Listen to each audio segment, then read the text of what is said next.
especially for those of us who practice valuation. We are having the launch of our own standards, Kenya Valuation Standards. So it's a great day, and I hope you'll all enjoy. We also joined by our guest speaker, and I give this opportunity to our CEO to welcome the guests.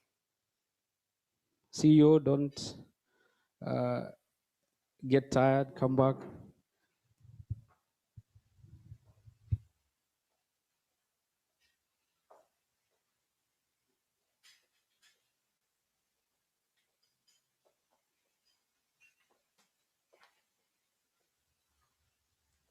Thank you very much, MC Jesse. A while back, we were just making fun out of it and wondering whether it's the renowned MC Jesse. So thank you very much for wonderful moderation this morning.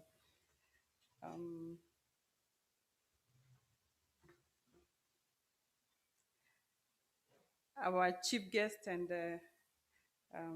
the keynote speaker who is joining us virtually all the way from London. I hope you're watching us this morning. Mr. Nicholas Taipot, who is the Chief Executive Officer, International Valuation Standards. Our very own ISK President, Mr. Abraham Samoy. I think I've seen our commissioner here, Reginald, who is representing the chairperson of National Land Commission. And I've seen also representing the chairperson of Kenya Private Sector Alliance, our very own Varia Gikonyo, representing also the CEO of Kenya Bank Association, my old friend and my former colleague, Council Raymond Mulenje, the BRB chairperson. Thank you very much for coming, who is also the current acting chief government valuer, Jacinta. The chairperson of the task force of Kenya Valuation Standards, our very own also Benedict. The chairperson of the valuation chapter, that's the name now, Mr. Banan Gashoka. I'm seeing our council members here led by Maurice, who is the current chair of ERC. Thank you very much for coming. I've seen quite a number of you, and some of us who are prospective council members who have already been elected to various chapters and will be confirmed during the AGM. Our guests who are here from different banks, Goldgat, I see you. I see quite a number of you. And also representing the current and outgoing chief government, Varia Rose, my namesake. Invited guests, members of the institution who are also watching us online, and thank you very much for joining us, ladies and gentlemen. Good morning. First and foremost, I thank the mighty God for keeping us safe amidst this pandemic. Indeed, I'm really happy to see all of us. I think, President, you know that this is our first physical event since last year that we are joining us together and of course observing the COVID-19 protocols. We are well spaced and we are wearing our masks. For those who are not doing breakfast, please let's put on our masks. And we've sanitized and washed our hands. So we thank God for this opportunity that He has given us to be alive. It's a gift for us to be here today. So I'm so happy and delighted to see all of you, and to our keynote speaker and our chief guest joining us live. We thank you so much for agreeing to be here with us. To our members who are watching us online and members of the public, we are live on ISK YouTube and ISK Facebook. So thank you very much also for taking your time to join us. It is indeed a very humbling privilege and moment for us, and for me to be at ISK, even as we witness one of the biggest milestones being made today, and history will be made today in the valuation sector.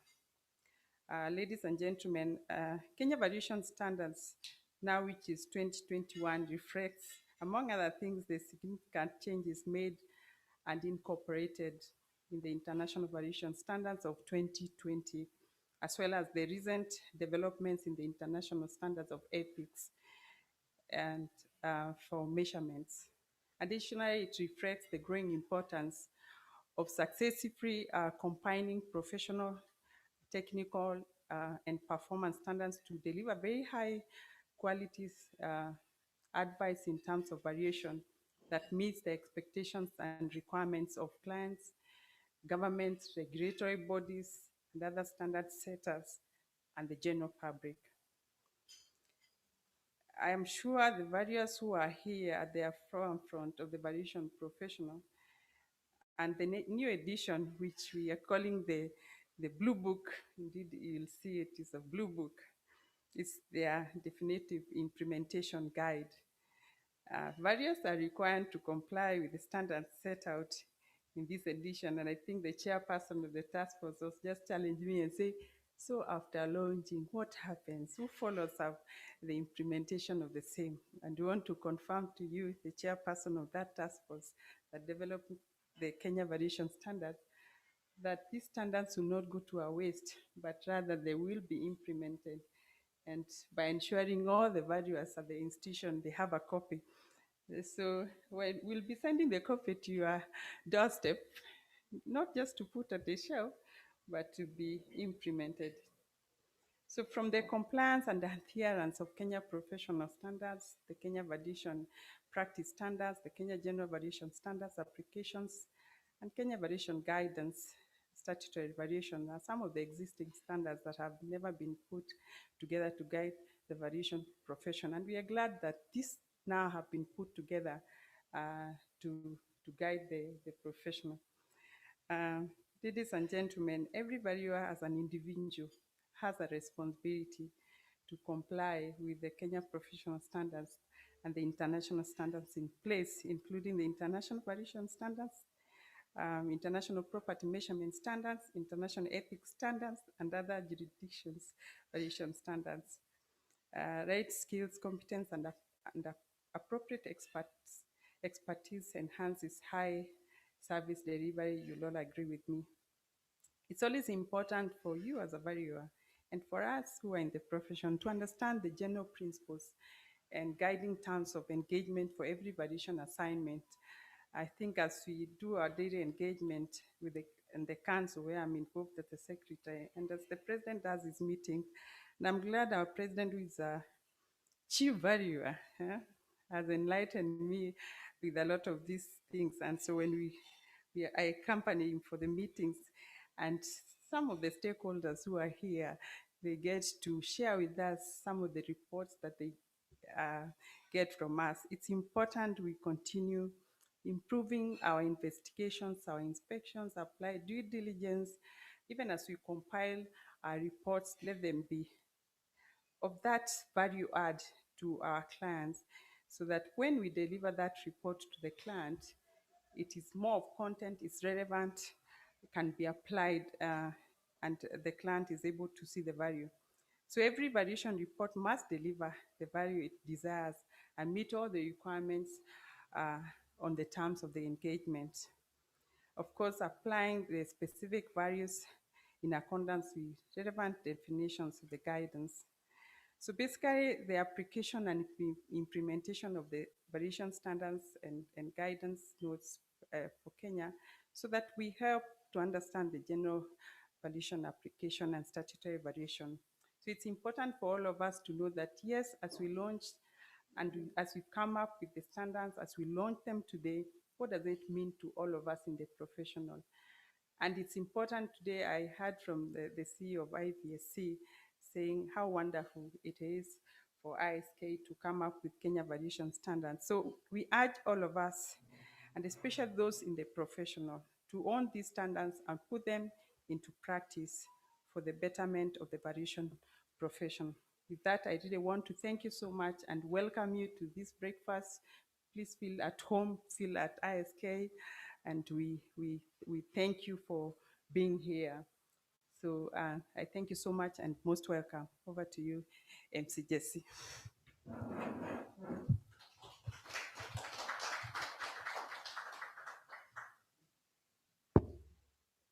Thank you, CEO, for your welcoming words. Now we'll invite a very important man in this process, the chairperson, valuation chapter, Mr. Gashoka.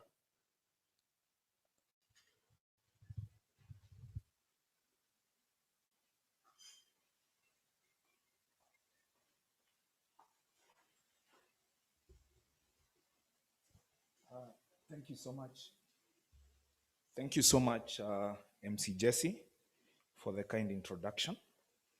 Our chief guest, Mr. Nicholas Talbot, the CEO of the International Valuation Standards Council, Commissioner Reginald Okumu, representing the chairperson of the National Land Commission, Madam Jacinta Mutua, the chairperson of the Valuers Registration Board and the acting chief government valuer, Mr.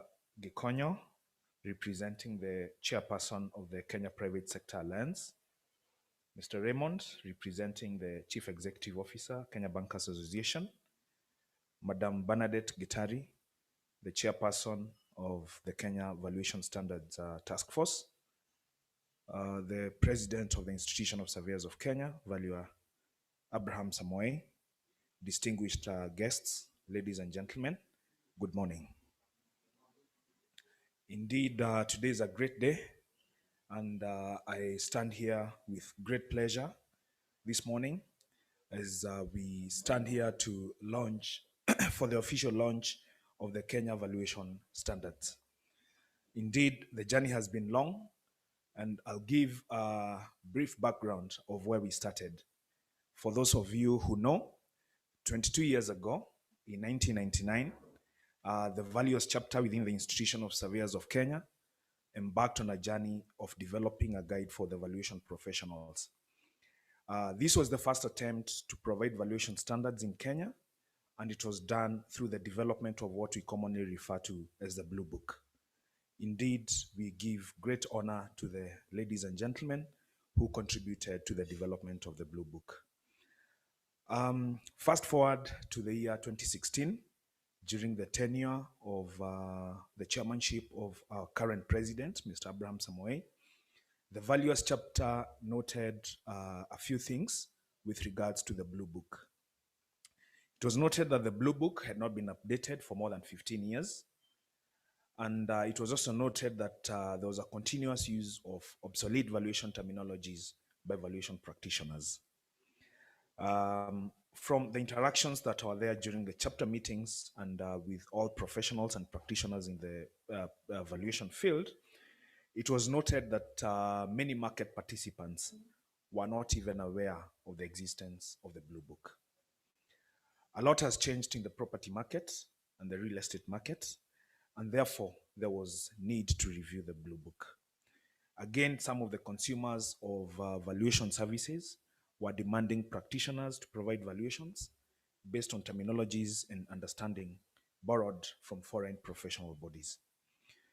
Due to this, and amongst many other reasons, there was a need to make the Blue Book relevant so as to guide valuation professionals and consumers of valuation services, both locally and in the region. As you all know, valuers in Kenya have been the pace setters in the provision of valuation services, and some of our members have even been involved in valuation and drafting of valuation acts regionally in Rwanda and other countries. So the need to develop these standards was to ensure there's consistency, transparency, and confidence in valuations carried out by these professionals. During that year, in 2016, there was a task force that was formed, and the process of developing the Kenya Valuation Standards started. The Kenya Valuation Standards, for those of us who've perused them, are locally and globally aligned, and they'll ensure that there's quality and international best practices by practitioners. They'll set standards where practitioners, regulators, and consumers can approach valuations in a consistent way. We all know that valuations are important because they help market participants make important decisions. Um, and there's a diverse application of valuations and valuation reports. And this points to the fact that valuers will now need to provide more detailed analysis of past, present, and projected future trends, as well as carry out risk analysis of properties being valued. The standards that you are launching today will form a good basis and will provide a roadmap that will prepare valuers to provide proper advisory services to market participants. There's also a growing trend of uncertainty of the results of a valuer's work. We all know what's been happening in the market, and therefore it's important that as we develop and as we launch these standards, valuers are aware that they need to carry out risk-based valuations. The uncertainty that I've talked about could be attributed to many factors, but we all know that real estate is endowed with diverse characteristics, ranging from physical, legal, environmental, economic, etc. All these diverse characteristics denote risks which are specific to this market sector. So it's important for valuers to familiarize themselves with these valuation standards and carry out risk-based valuations going into the future. Distinguished guests, ladies and gentlemen, as I conclude, we cannot ignore the appetite of governments in regulating the processes of property valuation and the profession itself. This is not just happening locally, as we saw with the enactment of the Land Value Index, but it's also happening globally. So it's important that we develop standards that will ensure that these rigorous controls in a free market that are being put in place have, in a way, been addressed. So it is this crucial and critical attitude towards valuations that also contributed partly to the development of these Kenya valuation standards. And we believe and we trust that these standards will offer guidance to matters affecting the valuation, profession, and valuations in general.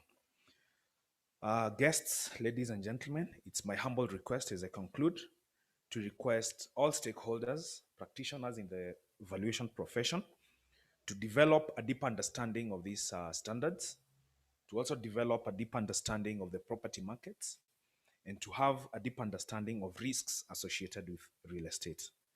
It's important for professionals to develop better analytical skills so as to provide accurate market values and guide consumers accordingly.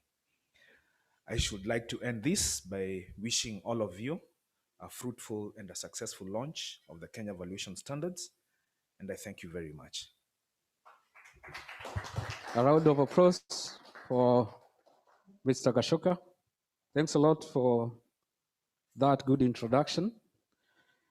Now we turn on to the task force that came up with these valuation standards. As you have heard, it has been a long process since 2016, and now we're in 2021. So I call upon the chair of the task force, Madam Bernadette Itari.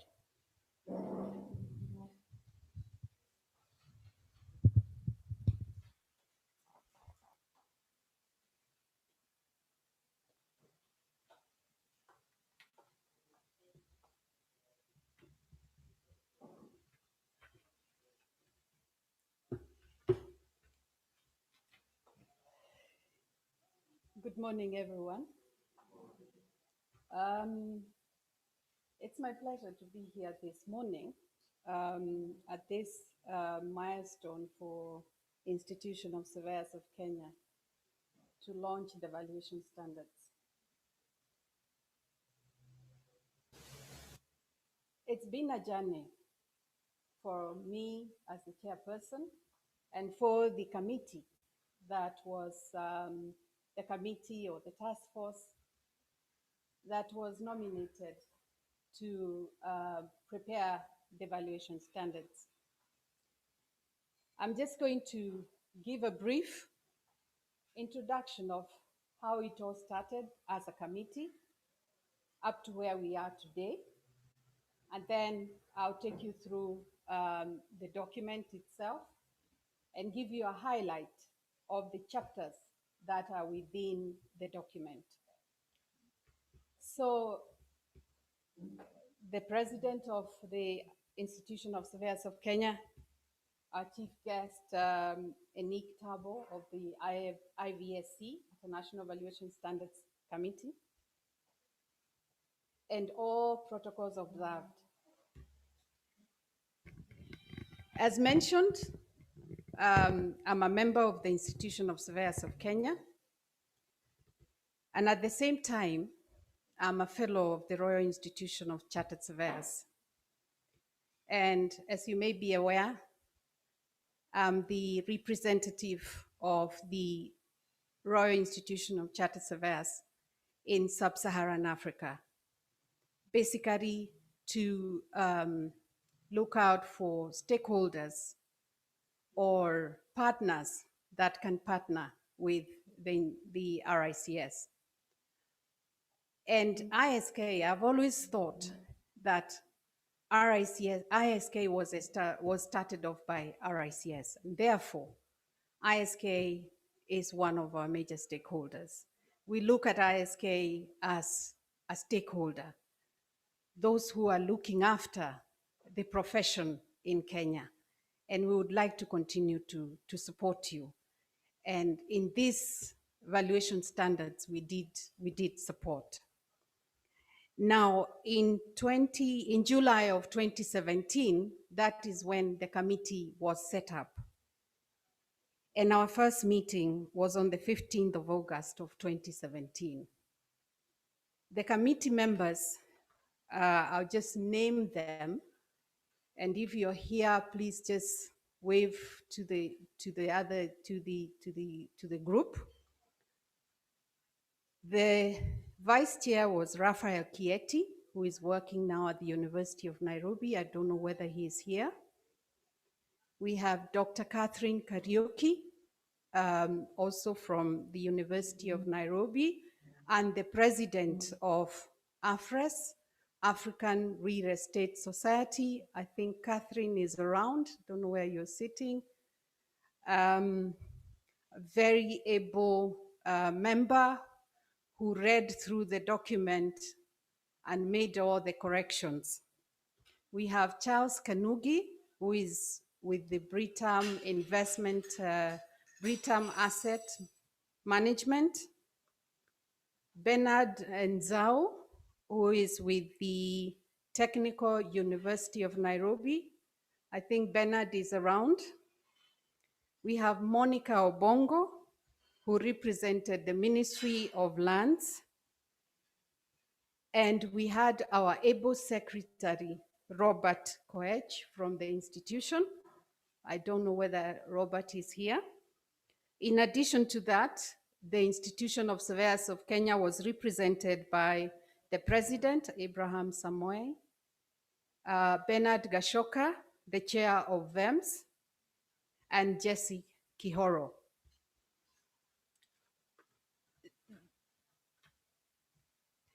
We held several meetings. We used to start at 7:30 until 9 o'clock in the morning at the ISK Secretariat.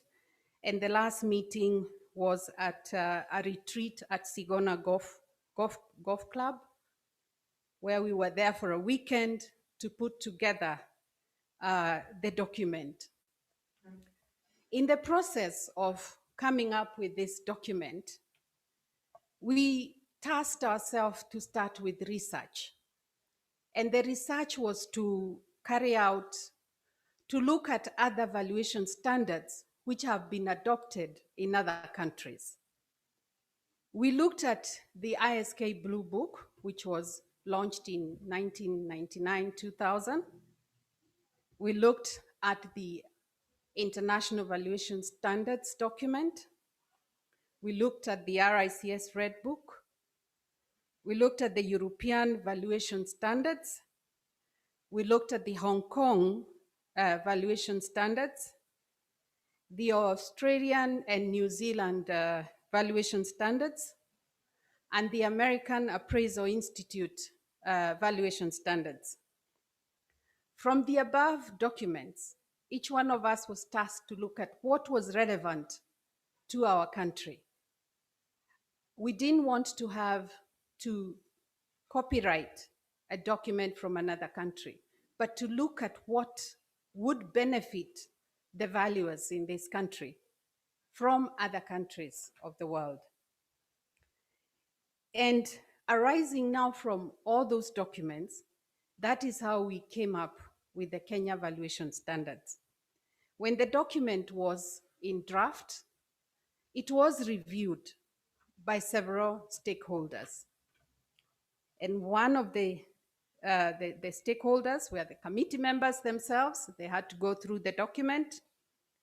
We had Professor Sadia here, who also reviewed the document.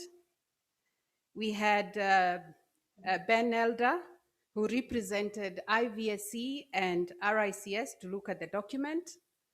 And also, it was also reviewed by the Valuer Registration Board as our main stakeholder.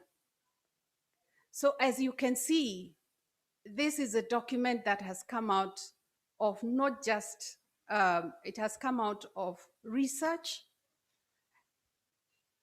looking at our situation in Kenya and discussing with our stakeholders so that at the end of it all, we have a document that is not just relevant, but puts the valuer in Kenya at a global perspective. Because the document has looked from a global perspective to the local perspective. So it is really something to be proud of, to say that as a valuer in Kenya, I have a document that suits me in Kenya, but it is also gives me that credibility to be able to stand up even at a global level. And that's why the document incorporates in total, without any amendments, the 2020 International Valuation Standards document. That is just a reference, but the content is really arising out of what the committee, together with ISK, saw would be relevant to our country. So, and to the valuers in Kenya. The standards follow the IVSC because IVSC is really they're the ones who globally look at valuation from a global perspective. We can do whatever we do in Kenya, but we have to have that that global perspective that also makes us be a valuer who is acceptable globally. And I'm glad that ISK were able to get hold of Nick Tabo to be able to put our standards in that global perspective. Arising out of that, I will just take you through the document itself. Maybe they can project the presentation. At the beginning, we have the introduction. The introduction is actually what Bernard has talked about. We're talking about not just, you're talking about the code of conduct. The code of conduct would definitely look at what are the ethics that evaluate. You need to follow certain ethics. And these ethics are the ones that help you understand that as a valuer, you have been registered, you follow the international ethics standards and also the code of conduct. The second part of the document is the glossary of terms. This is very important because this document is not teaching us how to do valuations. I've been a valuer many years. It's not teaching me how to do evaluation, but it is trying to tell us to be consistent. If we talk about market value, are we all having the same definition of market value? When we talk about replacement cost, or we talk about comparables approach, or we talk about any word that goes into the valuation report, if you read that valuation report and you read a sentence that has market value, do we understand that we all follow that definition? So the grocery of terms is to give you that consistency in the definitions and in the understanding of the terms that are used in valuation practice. The second part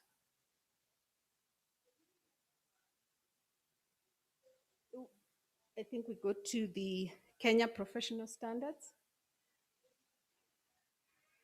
This particular section, it talks about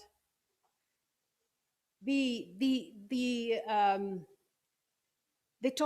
talks about the integrity of the valuation process.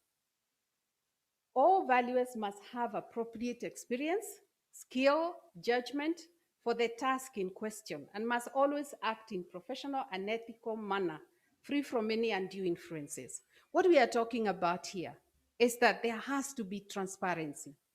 If you have a client, you must have some terms of engagement. You must have some understanding. Do you have an understanding of the instructions? Do you have that, and can you summarize that understanding of your instructions in a way that your client will be able to understand? And we are going further because there has been a lot of talk and discussion about the issue of fees. If you have terms of engagement between you and a client, then you be transparent enough to even indicate what the fees you have charged for that particular valuation.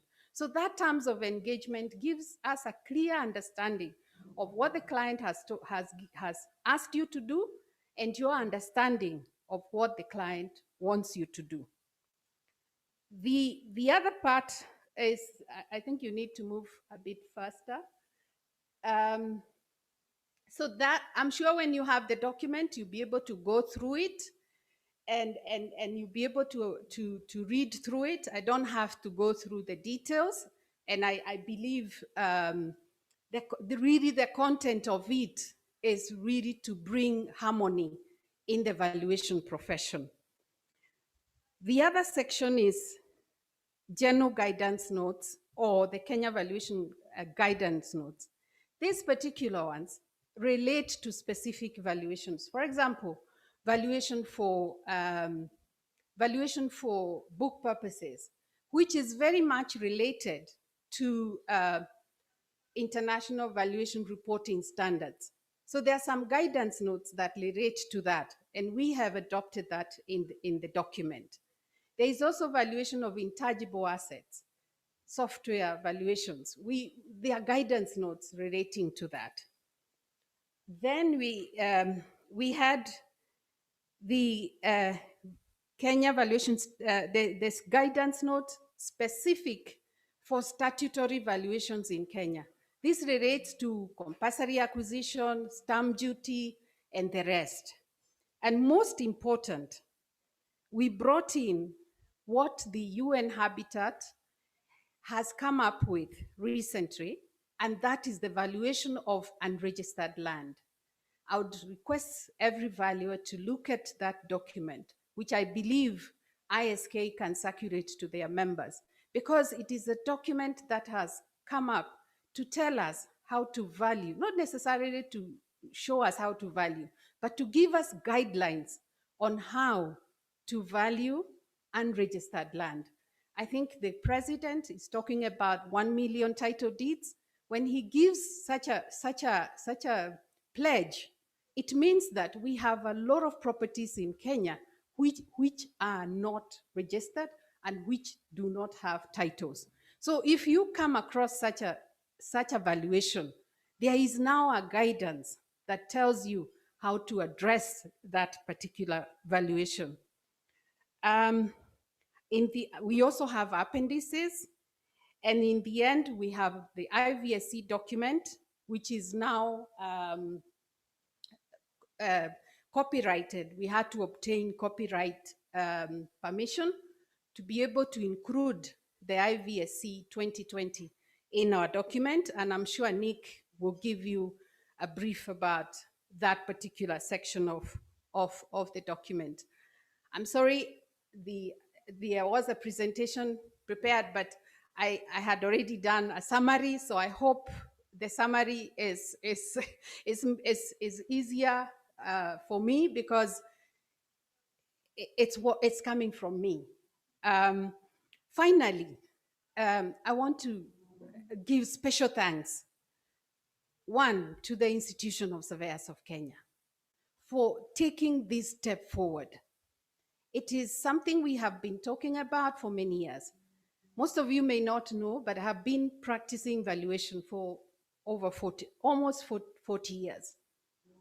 And I know for sure that the challenge the bankers who are here would ask us is, why do valuers come up with two different valuations? Yes, we cannot bring out one valuation, which is me and another person to be equal. But the margin of error should not be 50%, should not be 100%. Research has shown it is 15%, 10 to 15%. Why? Because valuation is an art and a science. It is a science because we have to follow, we have to have data. We have to have scientific data for us to arrive at the valuation. But at the end of it all, it's your opinion. But that opinion must be based on data. So that is why we can never have two equal valuations. It would be impossible. But the margin of error should not be that far. And that's why this document is important. Because if you follow the procedure, if you use the methodology that is provided for, if you provide your assumptions, then why should we have such varying differences? So I'll challenge the ISK to go a step further and now make it a mandatory training for all valuers to be trained on how to go through the standards document. That's the next step. The second acknowledgement is to the ISK Secretariat, and in particular, Robert. Robert would sit in our meetings, and by the end of the day, we would have a draft. He typed as we talked, and that was exceptional. When you see Robert, please pass our gratitude. The committee members, tirelessly having to be at ISK Council, ISK Secretariat at 7:30 in the morning was a sacrifice for the committee members. The IVSC and the RICS, we had a workshop at Sankara Hotel, which was for us, which was facilitated by RICS and ISK and IVS. Then VRB, who also went through the document and gave us their comments, and all other stakeholders. In conclusion, this is not a document to show valuers how to value properties. We are professionals. That's what we should tell ourselves, that we are professionals, and therefore we are not being taught how to do valuations. What we are doing is laying down guidelines to be followed in arriving at a valuation. If we follow those guidelines, the stakeholders who consume our valuation reports, who want to engage with valuers, will have the confidence to deal with each and every other valuer. Thank you so much. It is a pleasure to have been the chairperson of the committee, and I thank the ISK Secretariat for giving me that opportunity to chair the committee. Thank you very much. A round of applause. I think Madam Bernadette has done an exceptional job coming up with Kenya valuation standards, and her stewardship was good, evidenced by the work that we can see today. I think standards, as she has aptly put, don't show us how to do evaluation. So I don't expect the members of public to read the document and call themselves valuers. Rather, it sets the boundaries, the beacons, as to what extent or to where we can't go to. But specifically puts us in the right place, gives us the technical definitions of all the words. So now our banks will not be wondering what is open market value and what is market value, what is estimated reserve price and what is for sale value. So all that has been defined in that document. The next person that I wanna invite is a very important person for the valuation practice. Madam Jacinta Mutua, who I can start by congratulating her for her appointment as the acting chief government valuer. And I think under her, she has very many valuers. And I think the document will be very useful in their work. And the government is one of the big consumers of valuation that is offered by our members. So, Madam Jacinta, please come and address the Institution of Surveyors members. A round of applause as she comes in.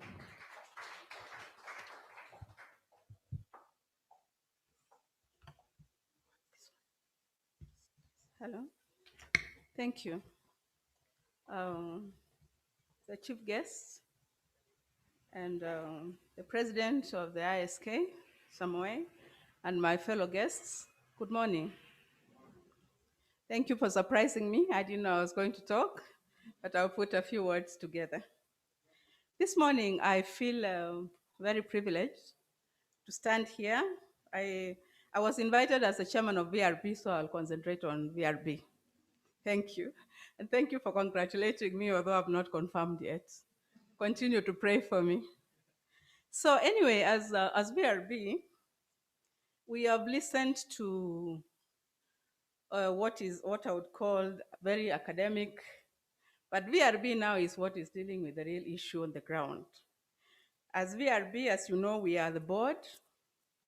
We register valuers and we license them to practice. Our feeling and our practice and our experience is that our universities are actually training a lot of valuers very well. Catherine, congratulations. We have very well trained valuers in this country. And when they come before us, normally they have been under certain principles of valuers who have employed them.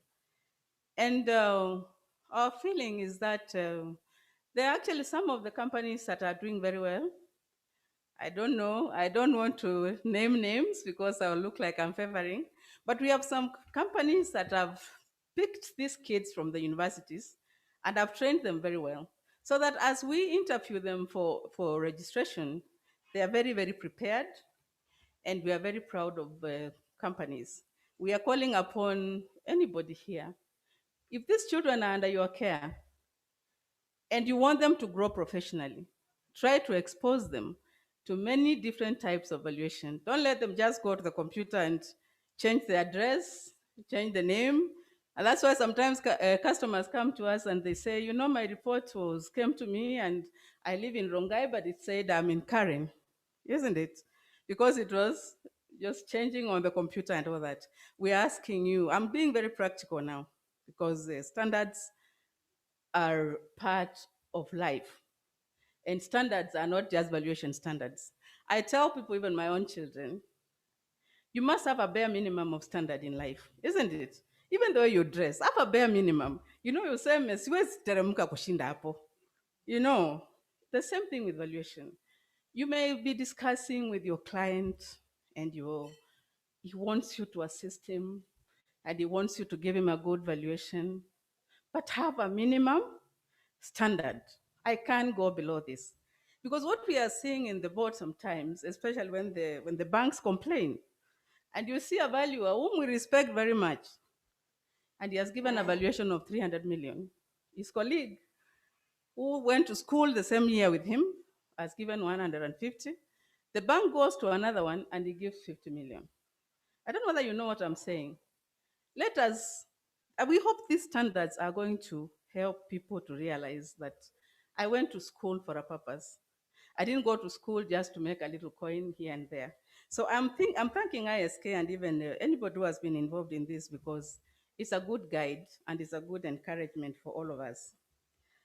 What I'm saying is we have quite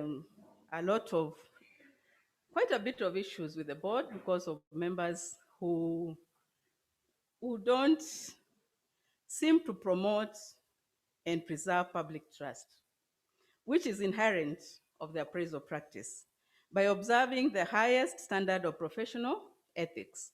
That is the essence of the board, to make sure that professional ethics are maintained. So as I stand here as a chair, I have to say that the observation of the board is that we have a profession that is fast growing.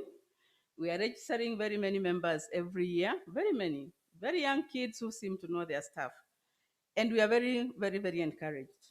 My biggest, and I think is the feeling of the board, and it's not just valuation, I think it's all professions in the country. We need to be a little bit tougher on ethics. Ethics, for me, that is very key. And while we have the practice guidelines, a valuer may even know how to do the valuations very well, isn't it? But is he going to give the value that he doesn't feel shy if it comes to the knowledge of the board? Are you going to do a valuation that you are not shy when your neighbor knows I went behind and got the job that you wanted to get because I paid some money? For me, ethics is key because I think we generally have a general knowledge of how to do valuation. So we need to, for me, to practice also impartiality and objectivity, independence, and be able to declare your personal interests. And I think for me now, I can also talk as part of government.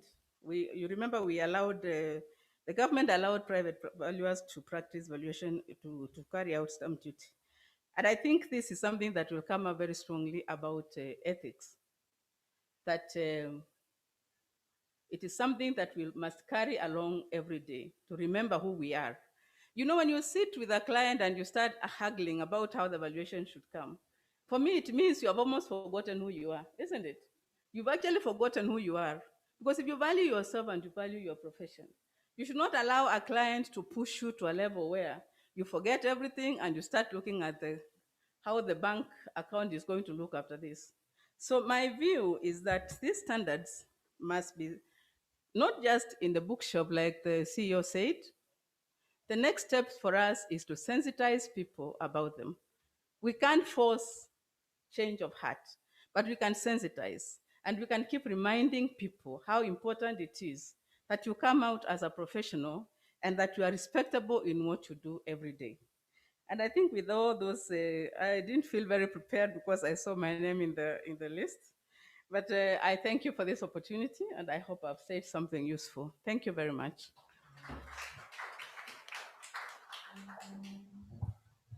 Thank you, Madam Jacinta. I think when I was informed that you were elevated to that position of Chief Government Valuer, I forgot that you have another calling, which is the Chairperson Valuers Registration Board. My apologies for overlooking that.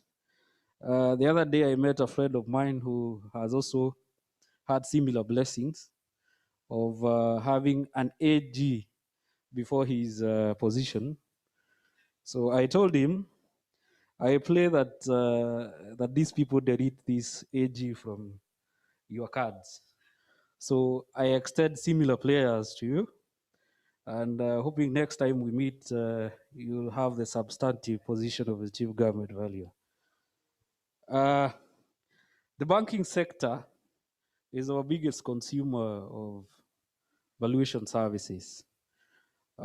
We estimate about 70% of our work goes to banks, and the banks and the financial, and rather the financial sector. The bankers have an umbrella body that caters for their interest. That is the Kenya Bankers Association.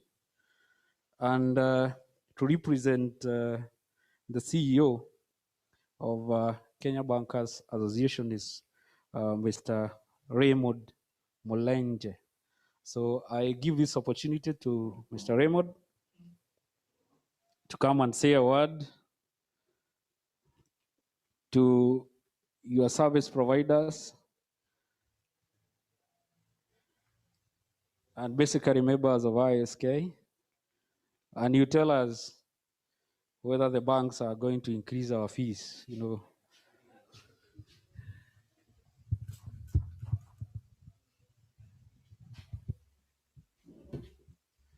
Yeah, thank you so much, Jesse. You've made my work easy because you've actually indeed just told me to come here and be able to say a word. So I'll keep to those instructions and just be able to say a word. So to all the invited guests and all our good hosts, the president and the CEO of ISK, and our chief guest, Nicholas, who I believe you are with us online and you can be able to follow us, and we are eager to be able to hear your address. Good morning.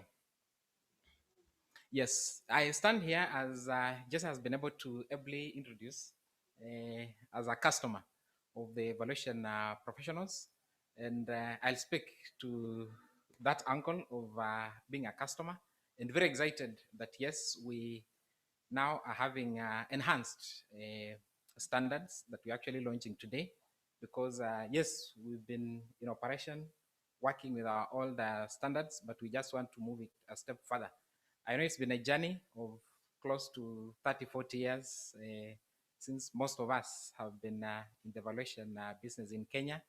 And even today, as we stand here, as we put the standards together and launch them this morning, we should not stop there. As a customer, we expect this self-regulation aspect by professional bodies, by professionals, to actually be continuous. Because from our end, the banking sector has actually revolutionized. We've moved so much from, we're actually reducing the paperwork and moving soft, moving digital. So from a customer perspective, even as we put in the new standards, let's also focus to be able to ensure that, yes, we move with technology. We can be able to automate a lot of these valuations, because government has automated many, many, many processes. And in fact, I normally tell people government is so much ahead of private sector when it comes to automation. We can have a lot of our things on e-citizen. We sit at home at night, during the day, you can actually be able to do a lot on the e-citizen, and a lot of programs are actually coming in. Our land sector, we know what's happening.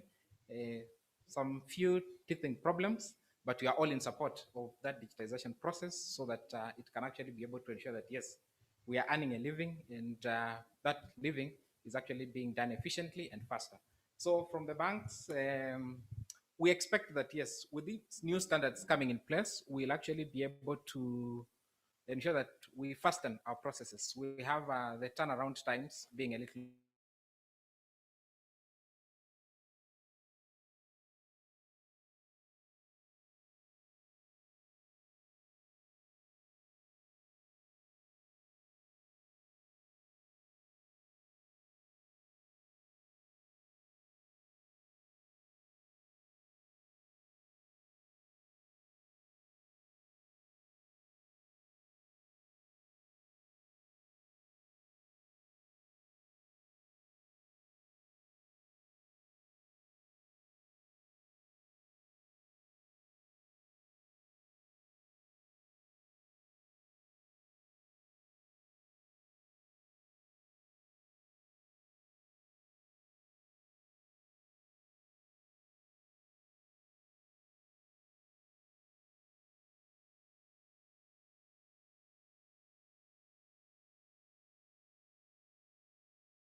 We have an apology from the Vice Chairperson, KBA, who was also to be part of the meeting.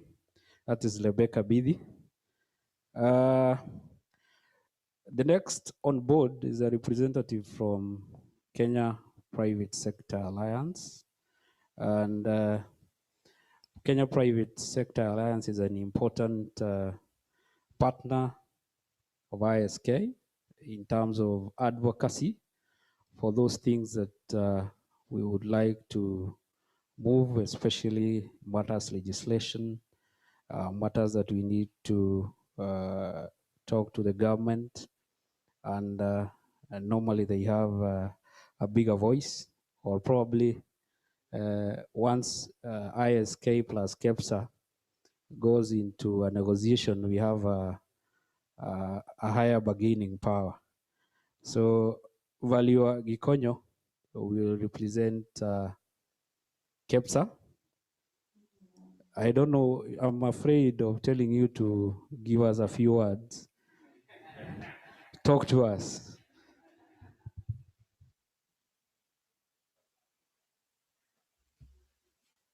Thank you very much, MC Jesse. I see that you've now taken up new roles. There was a time on our WhatsApp group, you had threatened that you want to become a rapper. Now I can see that you've now taken the role of being an MC. And you also had predicted properly that unless you tell me to make a few remarks, I can go and speak on and on. However, I'm very delighted. I would like to recognize the president of the Institution of Surveyors of Kenya, all other guest speakers who have spoken ahead of me. And in such a task, I was asked on Tuesday that I shall be representing the chairperson of the Kenya Private Sector Alliance. Would have loved to be here, Mrs. Flora Mutahi. Unfortunately, she was not able. It would have been very nice for her to be here because, as you all are aware, she's the first lady chairperson of the Kenya Private Sector Alliance. But I'm sure would have loved to be here with you. She has been spoken to ISK members previously in one of the webinars, and she has sent me her greetings and apologies. Now, in such situations, we are given a prepared speech. So I have to read this prepared speech, despite you telling me to make a few remarks, because if I don't, I might not be given the opportunity to represent her at another function. So as distinguished guests, ladies and gentlemen, good morning. It is a pleasure to join you this morning for the launch of the Kenya Valuation Standards by the Institution of Surveyors of Kenya. This marks a crucial step towards enhancing transparency and greater confidence in Kenya's land administration and related transactions. As a country, we have come a long way in the implementation of reforms in the land sector, from government's ambitious rollout of the National Titling Program to digitization of land records and transition from manual processes, as well as enactment of crucial legislations such as the Sectional Properties Act of 2020, the Land Laws Amendment Act, among others. The Sectional Properties Amendment Act 2020 provides for the division of buildings into units to be owned by individual proprietors and common property to be owned by proprietor of the units, all tenants in common. KEPSA, as the apex body of private sector in Kenya, has been at the forefront championing these reforms through the Lands, Physical Planning, Housing and Urban Development Sector Board, working with ISK and other members towards improvement of the overall business environment. I am the chair of that sector board, and the vice chair of that sector board is Mr. Eric Nyadimo, who is also a member of your council, and I would like to also recognize him. In August 2020, the Cabinet Secretary for National Treasury and Planning gazetted the Stamp Duty Valuation of Immovable Property Regulations 2020, which allowed private valuers to do valuation for the purpose of stamp duty. This followed persistent advocacy by ISK and KEPSA in several ministerial stakeholders forum, thus allowing private valuers to enable speedy valuation and quicker completion of land transactions, thus benefiting both private sector and government through the reduction of the backlog of valuation services and increased stamp duty collection.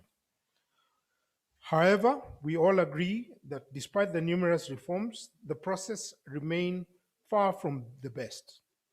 This is reflected by the World Bank's Ease of Doing Business Index, which despite the countries improving in overall ranking from position 136 in 2015 to 56 globally in 2020, the registering property indicator remains our worst performing at position 134 globally. As private sector, our relationship with government is based on partnership. While we push for policy reforms and enabling business environment, it is incumbent for us to self-regulate and promote good business practices within the private sector.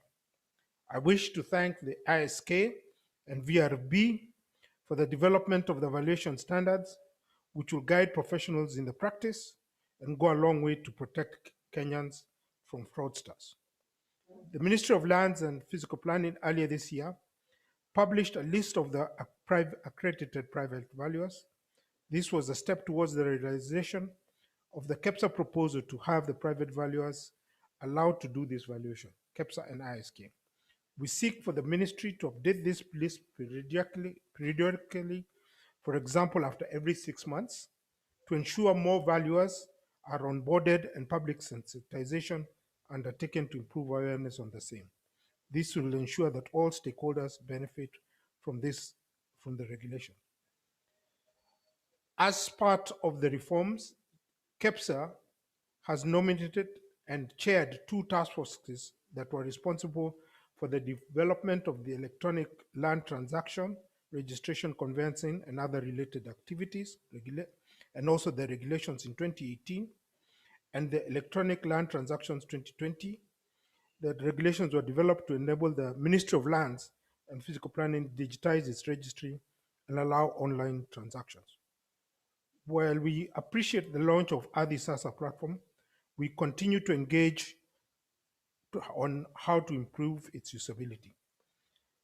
Chair KEPSA, through the vice chair, those 2 task forces were chaired by Eric Nyadimo, who is the vice chair of the sector board where I am chair.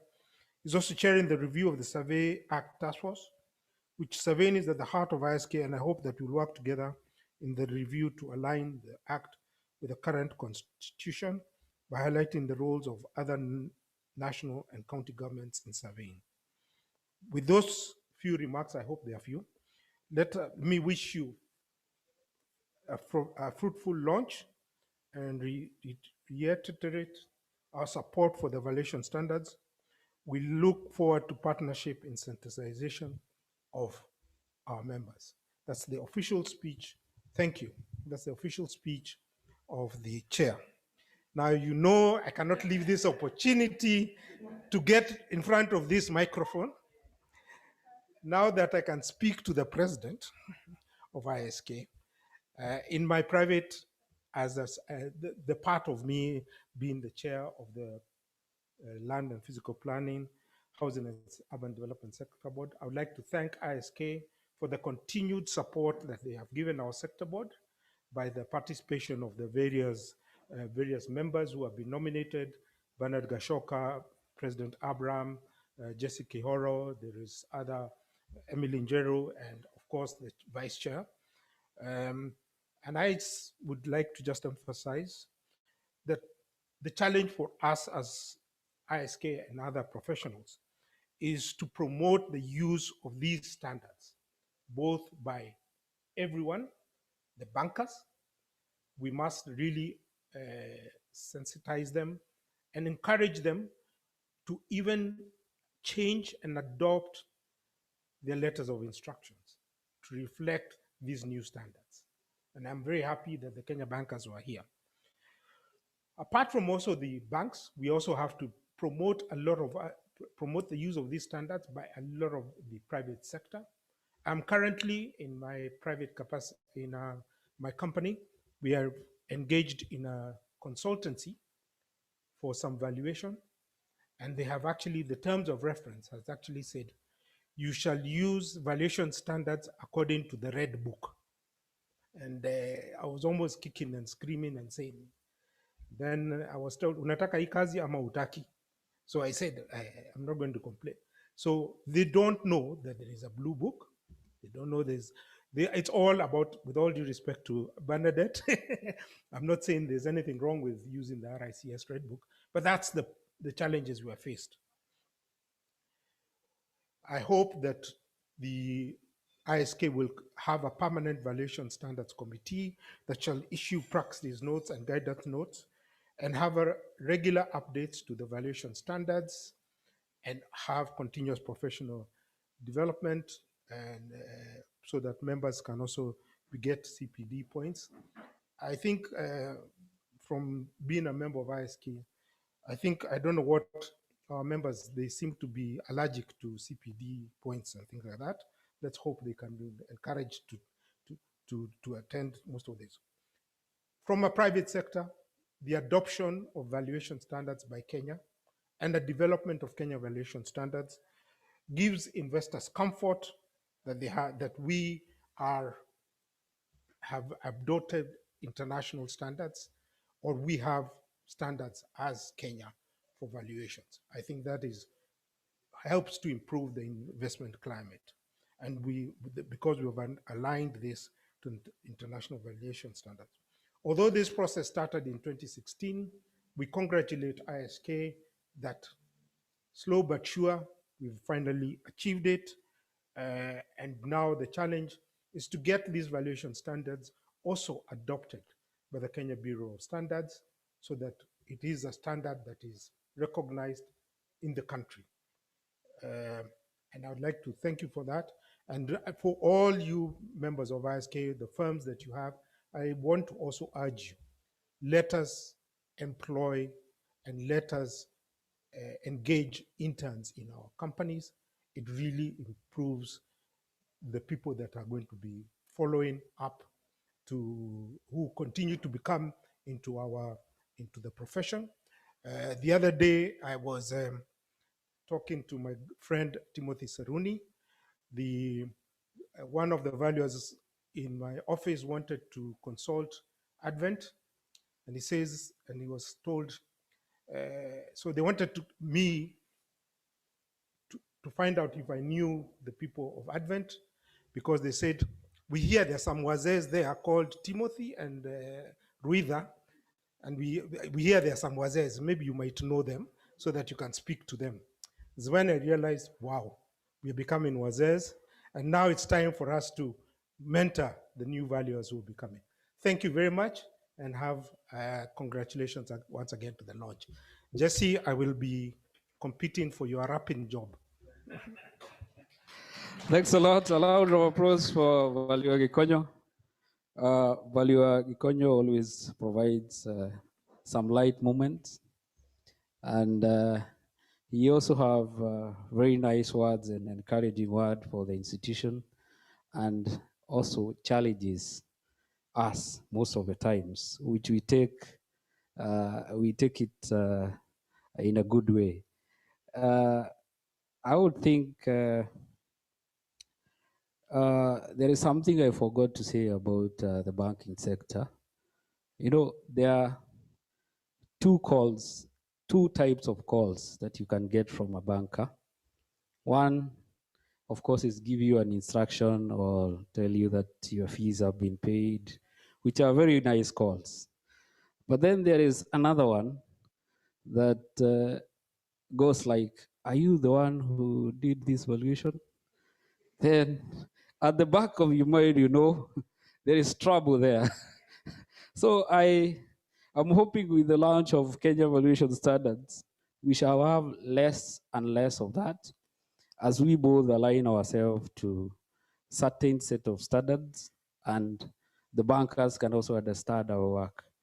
The next person I want to invite comes from a very important institution, the National Art Commission. You all know that since the new constitutional dispensation, some functions in the large sector were transferred to the National Art Commission. And I believe you have been following up what has been happening. And today, we are honored to have Commissioner Leonard Okumu, who is also a registered valuer and was once the president of the institution when the presidency was the chairmanship. So probably I can call him former president of the Institution of Surveyors of Kenya. Valuer Leonard Okumu, you can have the podium.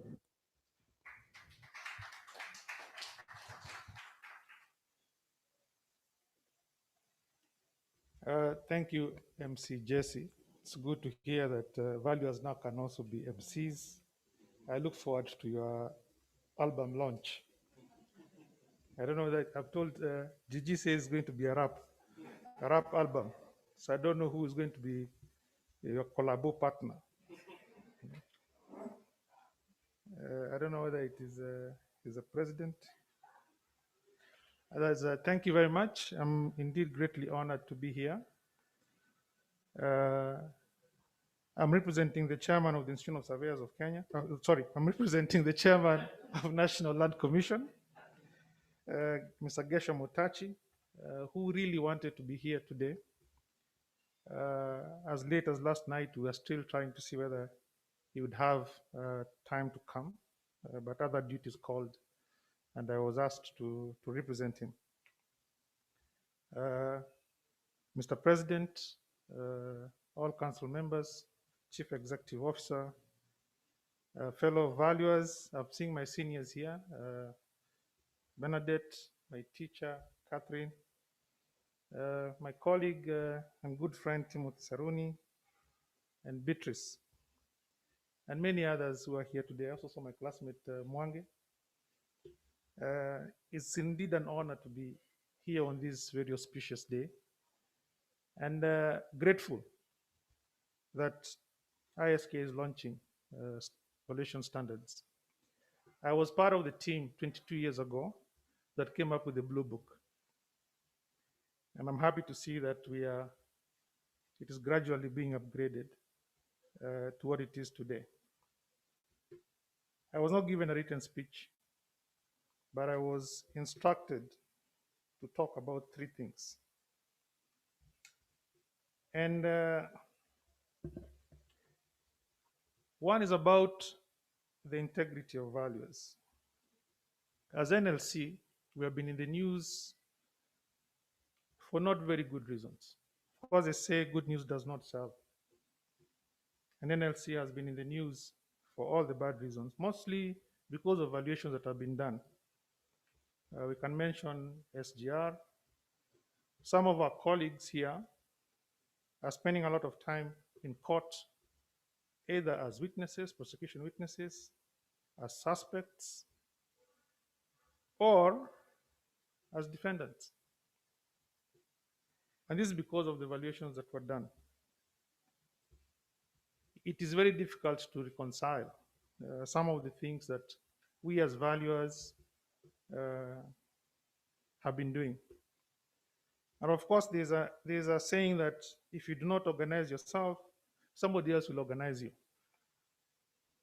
And the concerns within the public sector, and of course within the public itself, of the cost of land. And this is tied towards the values that were returned.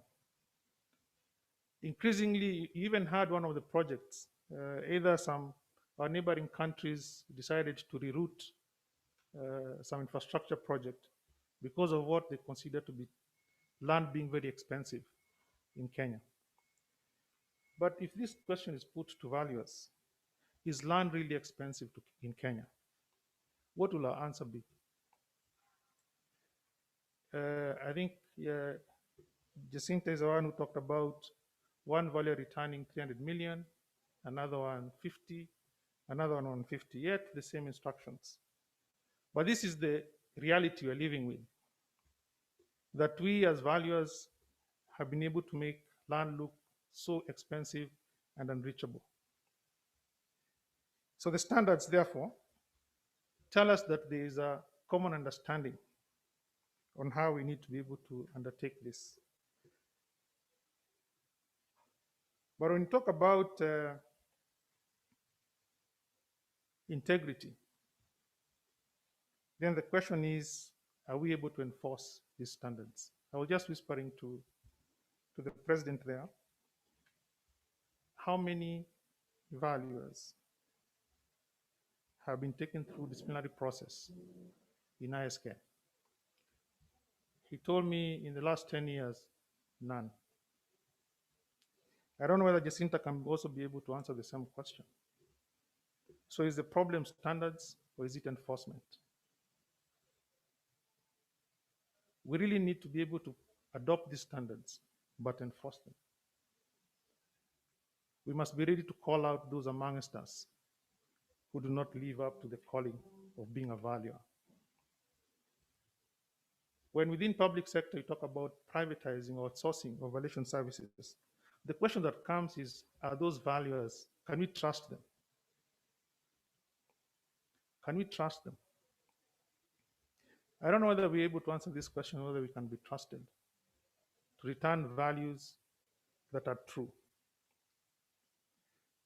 So, Mr. President, and I think Jacinta for 3RB, I think it's a question then that must be able to deal with, confront. It is not, we don't need to celebrate, we don't celebrate when one of our own is being disciplined, but then it must. I was hoping Jacinta would name those senior valuers who have actually been doing the wrong things. Seniority does not give you immunity to do the wrong things. And if a senior valuer is doing the wrong things, you can be sure those ones who are being trained will do the wrong things. When a young valuer, an associate, or now they're called graduate members, are sitting for exams and they present fake or doctored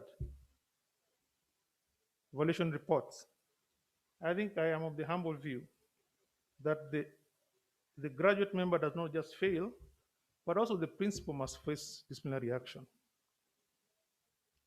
Because this valuer who is doctoring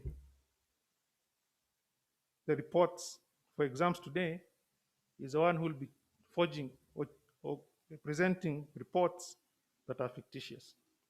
One rotten apple in a basket makes the entire basket to stink. So are we ready for that? Otherwise, then these standards are useless. The second thing I want to talk about is now within the realm of statutory evaluations, because now being sitting in a public institution, this country is engaging in a lot of compulsory acquisition, a lot of infrastructure projects. Our valuers, our colleagues are constantly in the field carrying out these evaluations for compulsory acquisition. Normally, when they do the reports, they say they comply with the ISK standards. But the bigger question is whether they really do. When the valuation, the land value index amendment bill was passed in Parliament, ISK was one of the institutions that objected. But did we really try to understand what the public was saying? To most, they believe that the land value index set land prices. Me and you know that it did not. But the idea behind is that we need to standardize values. But living in a liberalized market, it becomes very difficult for us to reconcile those positions. But what the public is basically saying is that they cannot trust us to return values that are true to the market. That amendment bill also went ahead and specified how we need to value freehold and leasehold. Most valuers today still value land. You cannot tell the difference between a freehold and a leasehold. And when you ask, they tell you the market cannot distinguish the two. A leasehold that has 20 years to go has the same value as one that has 70 years to go. I ask, is this about standards?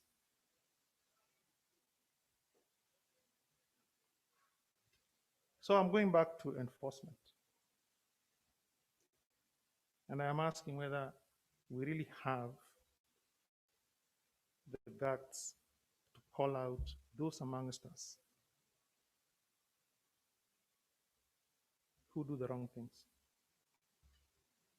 I think this is a call for all of us. That now that we have a standard, maybe before we'd say the Blue Book was not very comprehensive. But now we have a book or standards that are comprehensive enough. And listening to my senior, Bernadette, it has borrowed from the best of everywhere. It has also enclosed the international valuation standards. We have no excuse. We simply have no excuse. Within NLC, we'll also ensure that then these standards truly apply. That there is no exemption for public sector valuers not to enforce or to adhere to these standards.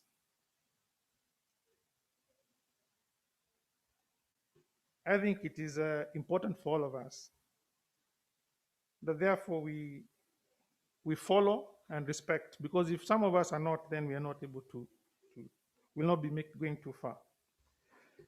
The last point that I was asked to talk about is sensitization, and I think this has been brought up here. This document, this book, or the standards needs to be passed on and to be shared with all those stakeholders that we have. But the first are the duty bearers, and we are the duty bearers. We first must be sensitized to ensure that we understand. I look forward to the day when, as valuers, when you're sitting down to discuss evaluation, that everybody, every valuer will walk in carrying a copy of the Kenya Valuation Standards. When the lawyers walk into a courtroom, they have a copy of the Constitution, they have a copy of the either civil or criminal procedure code, and the relevant statutes that apply to their case. But also they carry one more thing, which is called the Black Law Dictionary. You always hear them when they make references, they say, the Black Law Dictionary defines this as this and this. Bernard was talking us through, there's a glossary in these standards. I also hope that when we say we are defining market value or for sale value, it will be according to the Kenya Valuation Standards. Not because of the way we understand it in our own way. Each profession has its own language. Lawyers have their own language. They speak it amongst themselves, and when they go to court, even we as valuers then must also speak our language. The valuation standards is our language. Those terms must mean the same thing to each and every one of us. It does not mean that it does not curtail understanding of how we're able to expand in terms of definitions or how we see they relate to the modern day situation, but then they must form the core of our language. Meza kwa Kiswahili means the same thing to everyone. It cannot mean a chair, it cannot mean the kitchen or something else. It's a table. So I think the sensitization then must be able to tell us about these common terms that we use, and then how do we apply them. Mr. President, members of the ISK, and our chief guest, I think that is what I was sent to tell you. That we are grateful that the standards provide for statutory evaluations. Therefore, we, as those of us in the public sector, cannot say we've been left out. There is a call for sensitization, and as NLC, we are ready to work with you to ensure that, one, valuers within the NLC itself and also within the public sector get to know and to adopt and apply these standards in every situation they are called to. And lastly is enforcement. We will not shield any of our members who flout these guidelines. We are happy to see to it that all of them comply and none of them either appears in court as a defendant or as a suspect or whatever other category that they may find themselves in. I think with those remarks, Mr. President, I'd like to once again thank ISK and my colleagues in the profession for this milestone. I hope the revision for the same will start immediately. We should not wait another 22 years or 10 years for us to have an updated document. Thank you very much. Loud of applause.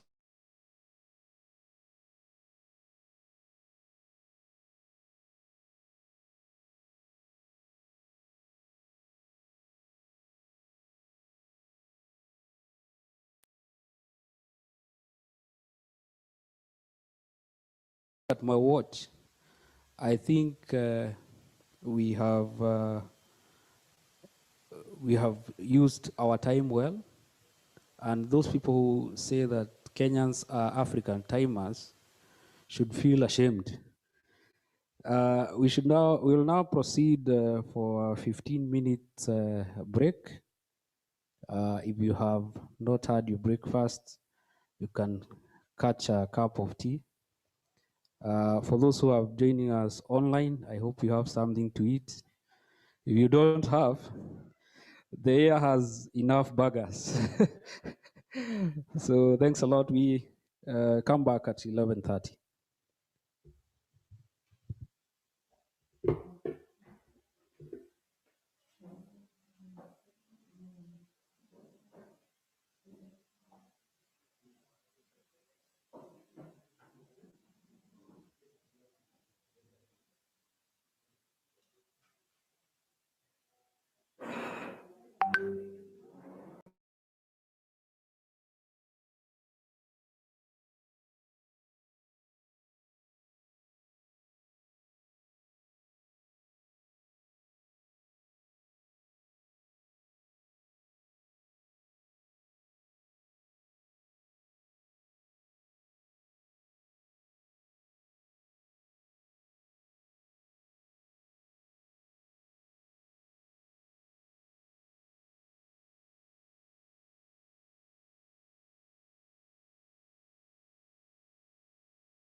Let's have one meeting for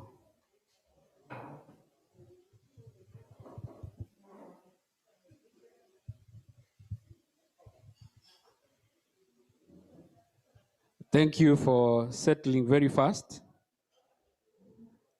Those who have not got in, kindly make your way into the hall so that we can continue. And we appreciate that you're still with us. For those of us who are following us online, please get attentive. Now we are going to have the President, Institution of Surveyors of Kenya, who will give us his remarks.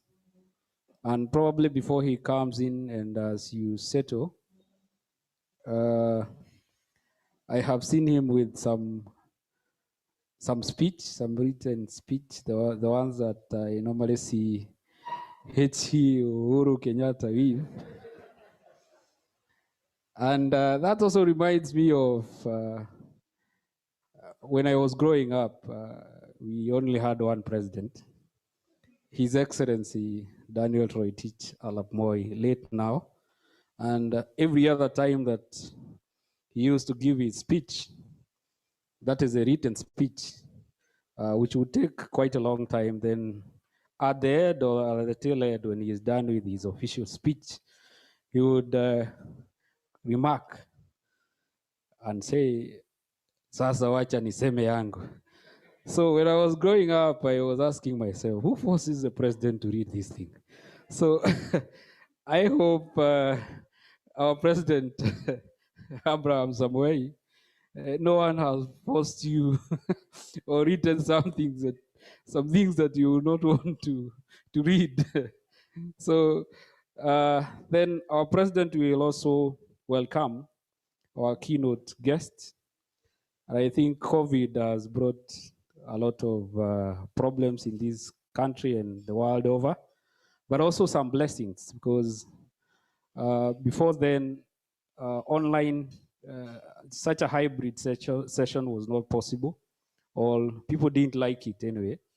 But today we are being joined by the chairperson or the chief executive, International Valuation Standards Council, Nicholas Talbot. He'll be online, and he will also address us and launch the Kenya Valuation Standards.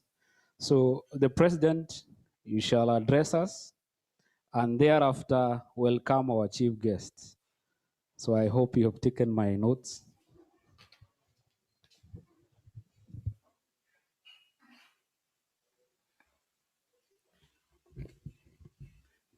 Thank you. Thank you, Jesse. I've always known you to be a valuer, but I know what you do all the weekends, because I think you've done a great job in moderating and keeping us attentive for the two hours or so. Yes, I do have a speech, but the urge to make remarks is very strong. It is what afflicts all of us. If you ask the former chairman or the former president of ISK, you really want to speak off the cuff, but many people want you to read a speech. So I would read a speech, and I would include the famous general remarks that valuers have inside.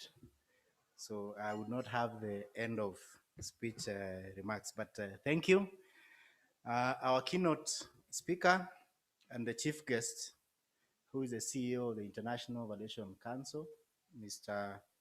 Nicholas Talbot, Commissioner Reginald Okumu, who is representing the chairperson of the National Land Commission, Valuer Gikonyo, the chair of the Land Sector Board, Kenya Private Sector Alliance, who is representing the chairperson of KEPSA,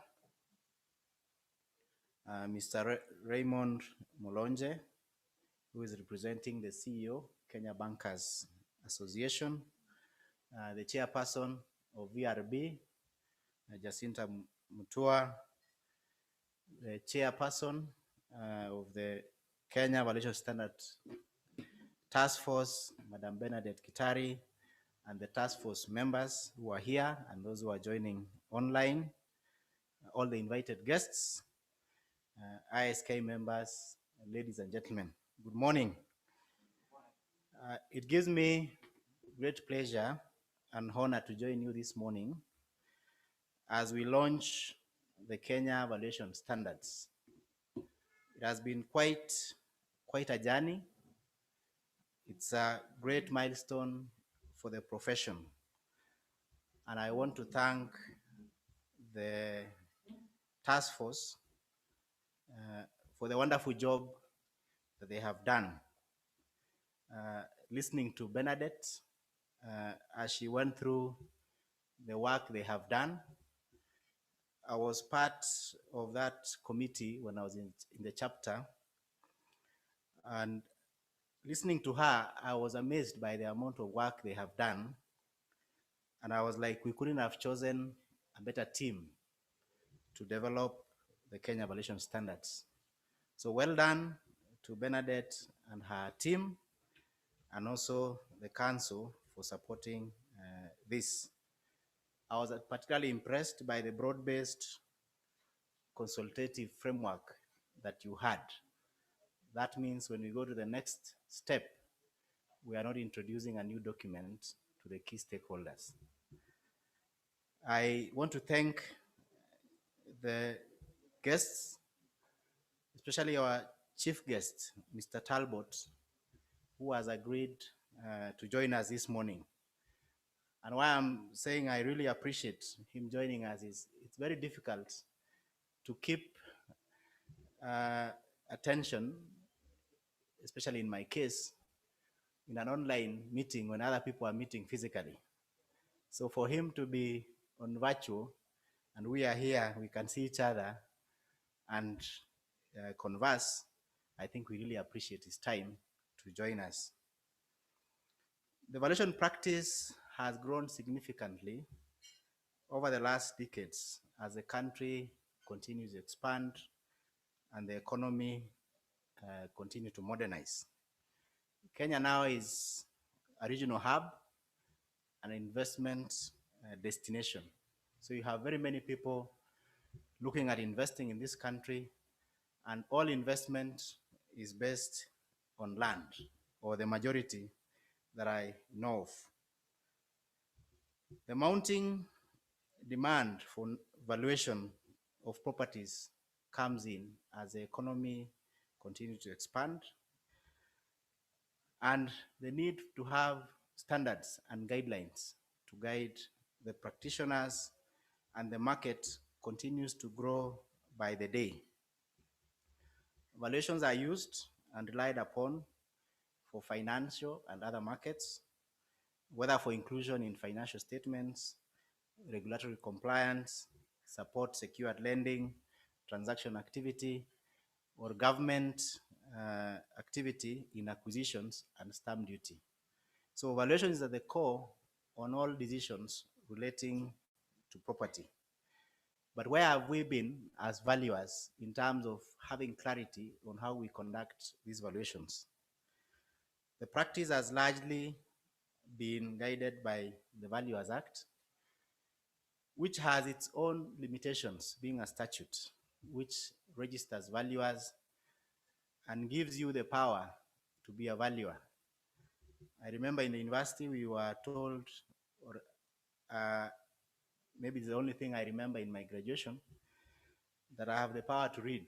I'm sure many things were said because we sat for 2 hours, but we have the power to read. So when valuers are given the power to sign reports, to practice, and they are left on their own, who provides the guidelines on how they conduct these valuations? Bernadette has given us a very good account of what she has done for 40 years. Perhaps the complexity in the market was a bit, was not as it is now. The demands from clients was not as it is now. And these are the emerging issues that we have to handle as valuers. Legislation cannot provide a guide on how you act as a professional. That goes down to the professional body to take that initiative to ensure that valuers and the practitioner are conducting valuations to the highest possible standards to advance the profession. Valuers have, of course, relied on the international valuation standards in doing the evaluations, but there is very low compliance to the international valuation standards.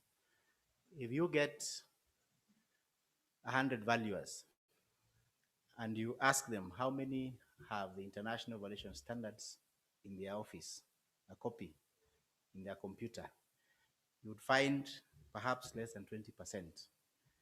80% are on cruise mode, signing reports. How do you assure the market that those valuations remain credible and reliable for use in the market? So the institution developed or created the committee, the task force, to bridge that gap now. We have the global standard, which provides the overarching principles in doing valuations. But locally here, how do we ensure the valuers are aware of the local needs and are able to address those? We have what we call very basic terms in valuations, very basic things that valuers and the market would know. But because there is no guide, is whereby you have confusion. I still get instructions from the banks asking me to provide a for sale value. And I'm sure many of you receive. But if you look at the international valuation standards, there is nothing like for sale value. It was removed a couple of years back. Market value is not clearly defined. These are issues that if we are not on the same page as practitioners, we end up providing advice to the consumer that is not very clear. So we hope this standard would be able to clarify many issues in the market, improve valuation processes and accuracy, but most important is the question of integrity and ethics. There's a whole section on conducting valuations with integrity and following the laid down code of ethics as per the international ethics standard. This is really a personal decision that a valuer has to make, and that's why we say you have to subscribe, you have to adhere to the standard. We can train you at the institution level. We can sensitize our clients, our consumers of valuation services. But if you don't make that commitment that I sign off as a valuer to observe the highest level of ethical conduct, all those chapters on methodology, on processes, on guidance would mean very little in your practice. So it's a big challenge, and I call upon you to follow that. These standards seek to address many challenges and promote clarity, transparency, consistency, and confidence in valuations. We've had very low confidence in valuations, especially in public sector valuations. If I give one case when the government was conducting or was carrying out the ambitious infrastructure projects, there were very many parcels of land that are acquired in the corridors for roads, for the railway, and valuers were called upon to advise government on fair compensation for the owners. And apart from the good work the government was doing, but the public felt a lot of money was being lost in valuations, in compensations. And surprisingly, valuers were not able to explain how they come up with these figures. And that is why the public felt there was a bit of collusion, because you are not able to tell the payer, which is the government, how you have advised to pay 100 million, whereas you are a registered professional. And that made the public, through their representatives, come up with a legislation that I think is, in my view, as a valuer, is impractical to implement. You cannot legislate on valuation process and advising on valuation. But what choice did they have? When you are the head of state, you are head of treasury, you are looking at project cost and you are seeing valuation, the land compensation is 30%, and you think by proposing legislation, you may even reduce to 20%. You take that step. I think it is just lack of clarity on how valuations are conducted that has made our main consumers a bit confused and not understand us. The other thing is, as valuers, Madam Catherine at the university and Mushiri used to tell us valuation is a science and an art. So it's really a profession in two worlds. And some people have taken it very seriously to the extent that they do not disclose how the art comes in and how the science comes in. So you would end up becoming like a magician. I've not gone to one, but people would imagine you come to my property, you take measurements, you take photographs, and you say it is 5 million. You ask for, how did you get there?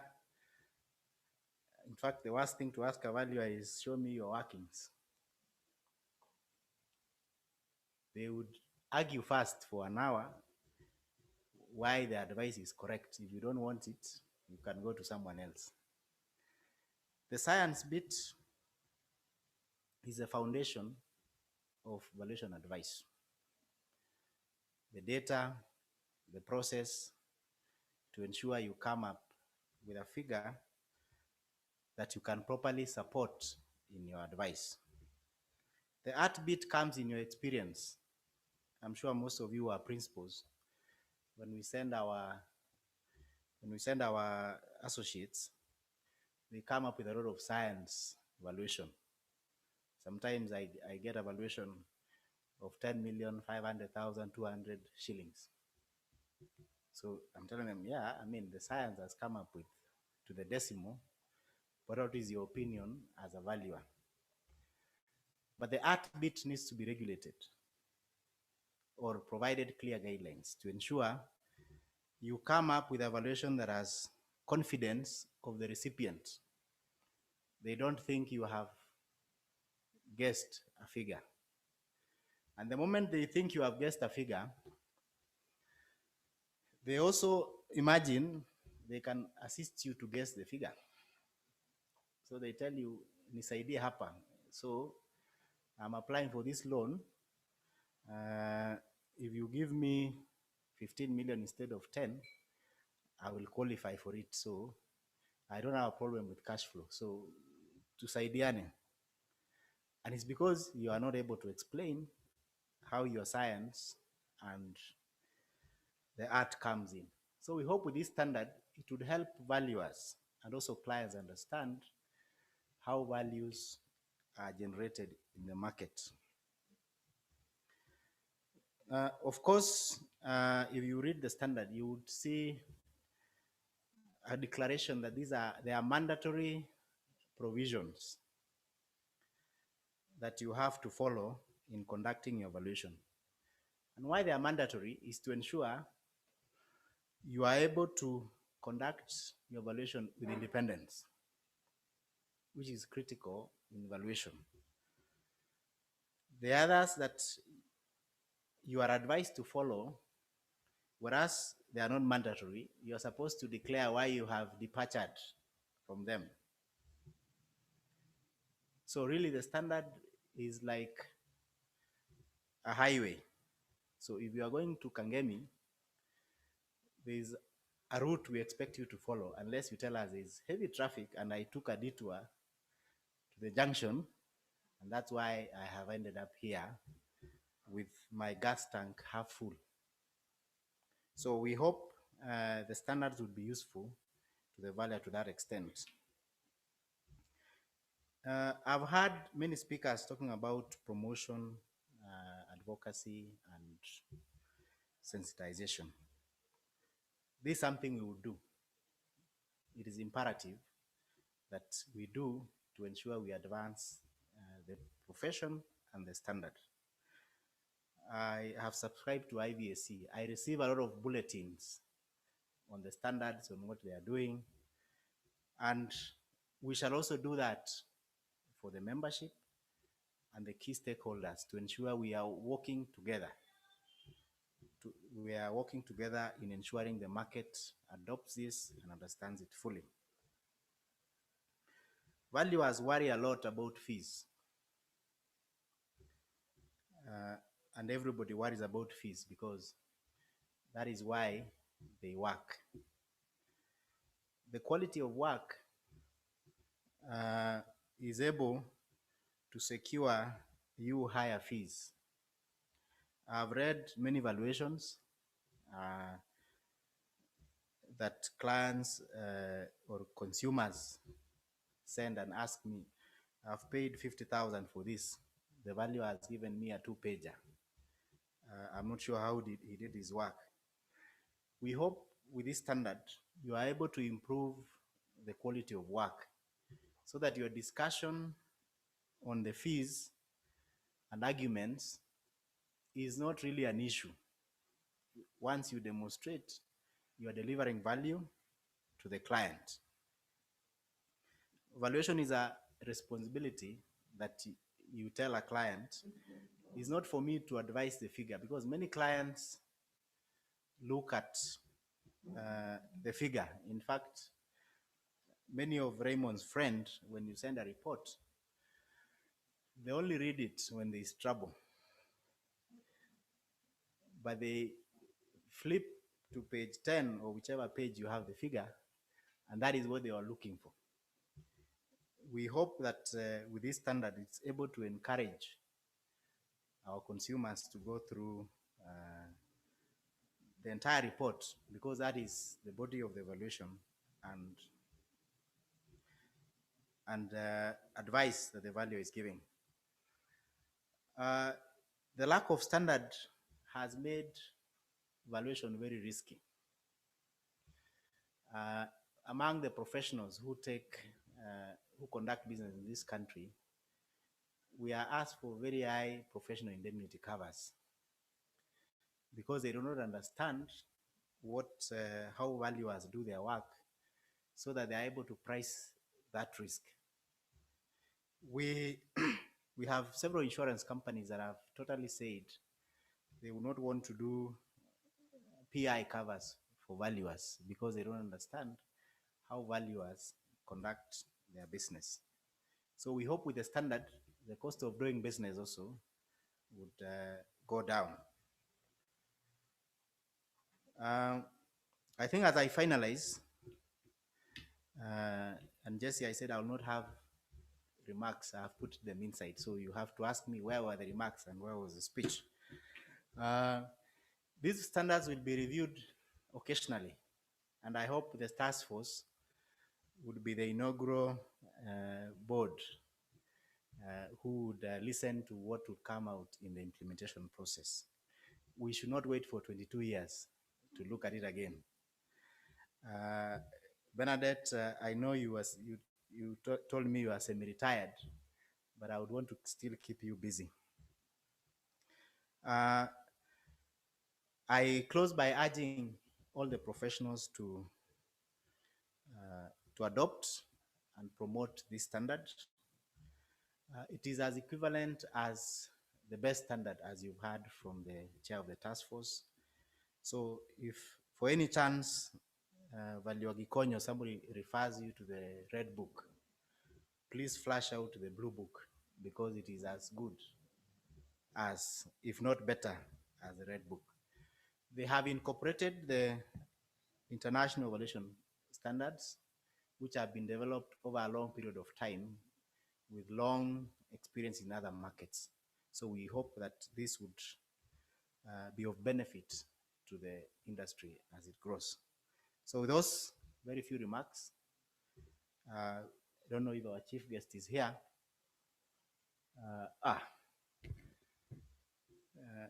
Thank you, Mr. Nicholas Tilbolt. I think with the very few remarks, I wish to welcome our chief guest, the CEO of the International Valuation Standards Council, to address this gathering and launch the Kenya Valuation Standards. Thank you, and welcome, Mr. Tilbolt. Thank you, Mr. President. Can you hear me? Hopefully you can. We'll see how good the technology is between London and Kenya. I'm sorry that I can't be there in person for your esteemed event, but obviously in these uncertain times, it's quite difficult for all of us to travel. I'm going to give you a brief presentation in relation to IVSC and IVS, who we are, what the links are to ISK, and then we will go on to launch the standards, which I'm very impressed with the level of progress that has been made in relation to these. So let's see whether I can work the technology or not. And I will just look to share presentation. Right. Okay. Good. So hopefully you can all see the presentation that is being shared with you. So why do we need consistency and standards? When I think about standards and consistency, actually, and I think about what is the most prevalent standard that there is in the world, for me, it's actually football, because when there's a World Cup, every team in the world participates in that, whether it's in qualifying or whether it's getting through to the final of the World Cup. And we all know what the rules are. We know when the players are onside, offside. We know when they're winning because of the goals that they score. And when we think about standards and consistency from a professional point of view, from an investor's point of view, if you're an international investor, do you really want to have to understand 195 different approaches to valuation? Not really. In the same way that from a football point of view, it would be meaningless if we had 195 different approaches to the rules of playing football. No one would understand it. You'd have no comparability as to which the best team is. In the same way that investors need to have that confidence and the comparability country by country. Unfortunately for me, I live in a country which is good at inventing games like football and then lets the rest of the world win at them. And my local team wasn't any better when I was growing up. It was called Newcastle United, although I used to think it was called Newcastle United 0, because every time I heard them on the radio or TV, it would always say Manchester United 5, Newcastle United 0. And so I went through my childhood like that. The only way they could win anything was actually to get relegated to a lower division and then win that division on the way up. But enough about football. So what is the IVSC? So we are the global body that's responsible for developing and setting international valuation standards. In simple terms, we would like to see international valuation standards in place across all asset classes and used everywhere in the world. So pretty simple ambition, easy to say, slightly more difficult to influence.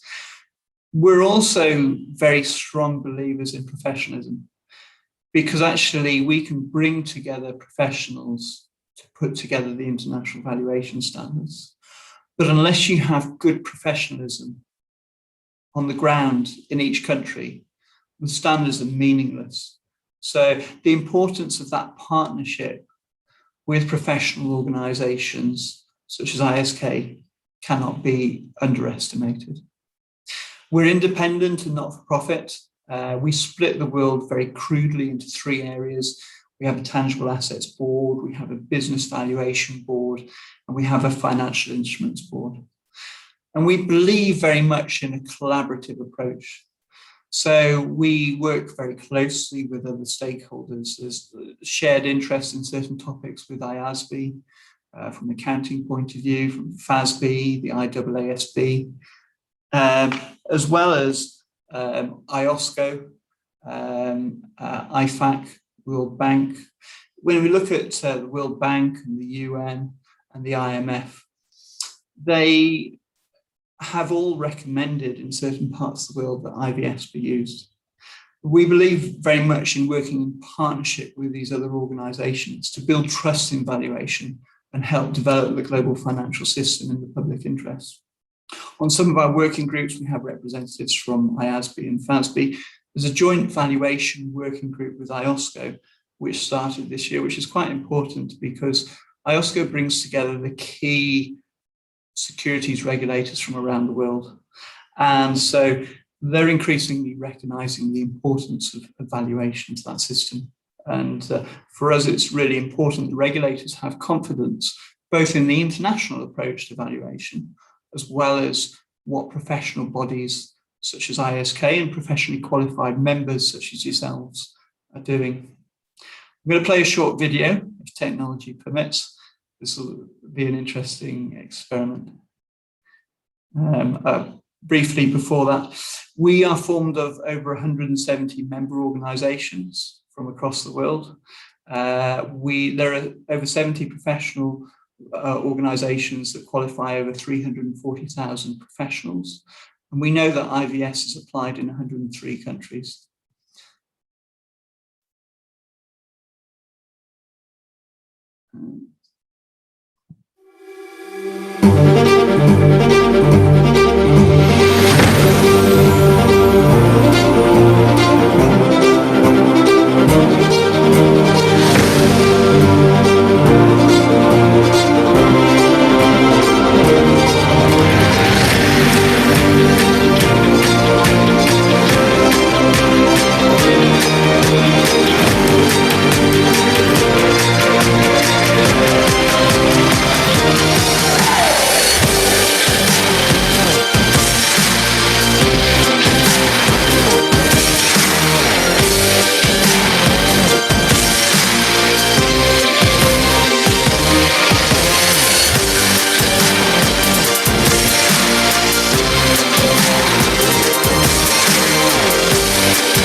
So that's just a very brief video which we put together to highlight the importance of valuation from our perspective. So as I said earlier, we focus on the entire valuation profession. So we have boards on tangible assets, intangible and business valuation and financial instruments. And we believe that it's important that all of these areas are covered, but that they warrant sufficient specialism to have individual boards for those different areas. And obviously there is some crossover between some of these different areas. And certainly we're seeing more and more of that as the valuation profession evolves. From a tangible assets point of view, you'll all be very familiar with this, but it covers everything from real estate to plant and machinery, arts and antiques, land. Some of you may have seen in our e-news that we put out on a monthly basis for free, land valuation, a paper that was put out by the United Nations last month, which heavily references international valuation standards. Things like that demonstrate the profile of the standards that you're using, which are going to be incorporated into your new approach. Intangible and business, so this covers everything from goodwill to brands, intellectual property, social value, non-financial liabilities, that sort of thing. And financial instruments is a relatively new area for us. So we only put in place a board for this a couple of years ago. We do have a very basic standard for this, but essentially it's going to be replaced next year by a much more advanced standard based on the specialism of the individuals that we have involved in that. And it covers everything from derivatives. There's some crossover with real estate actually, because you get things like real estate investment trusts, which are obviously important to us.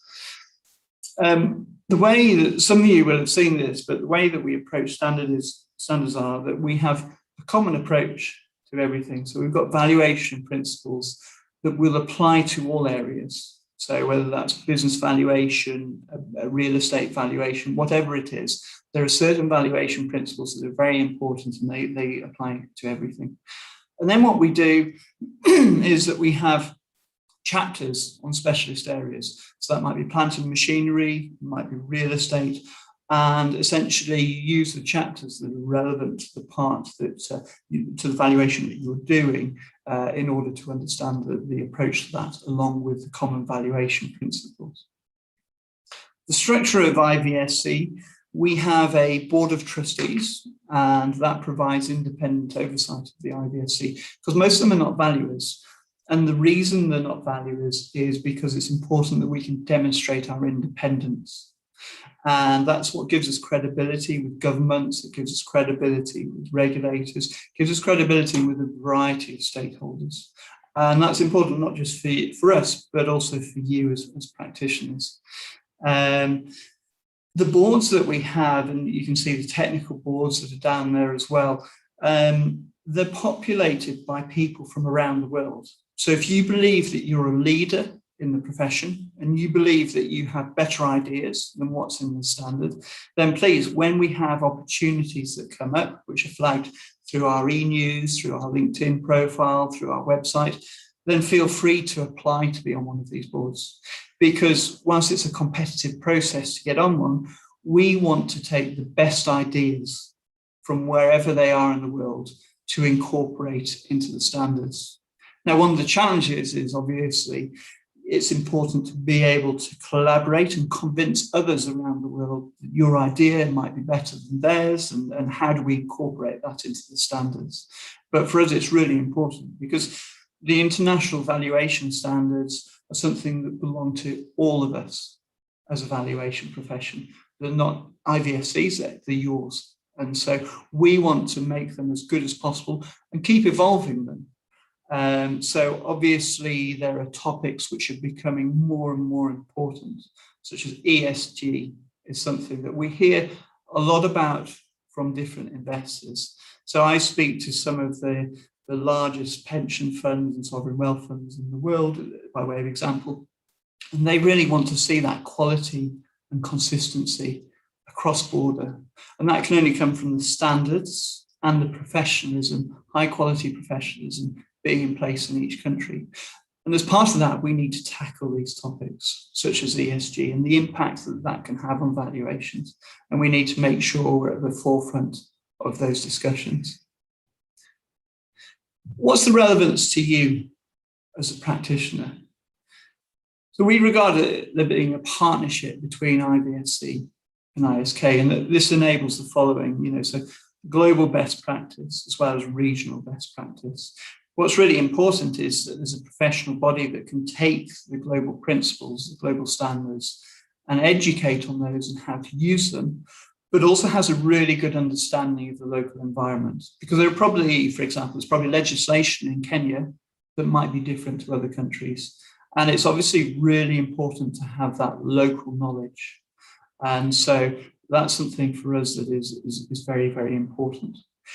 If you want to work or live in different countries, actually having an international approach embedded in the way that you're qualified, in your membership of ISK, that should actually make it easier for you if you want to work or live in different countries. Because what it means is that you don't just have a skill set that is relevant to Kenya.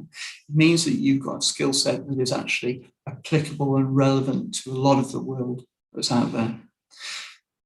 One of the areas where countries essentially compete is about getting investment.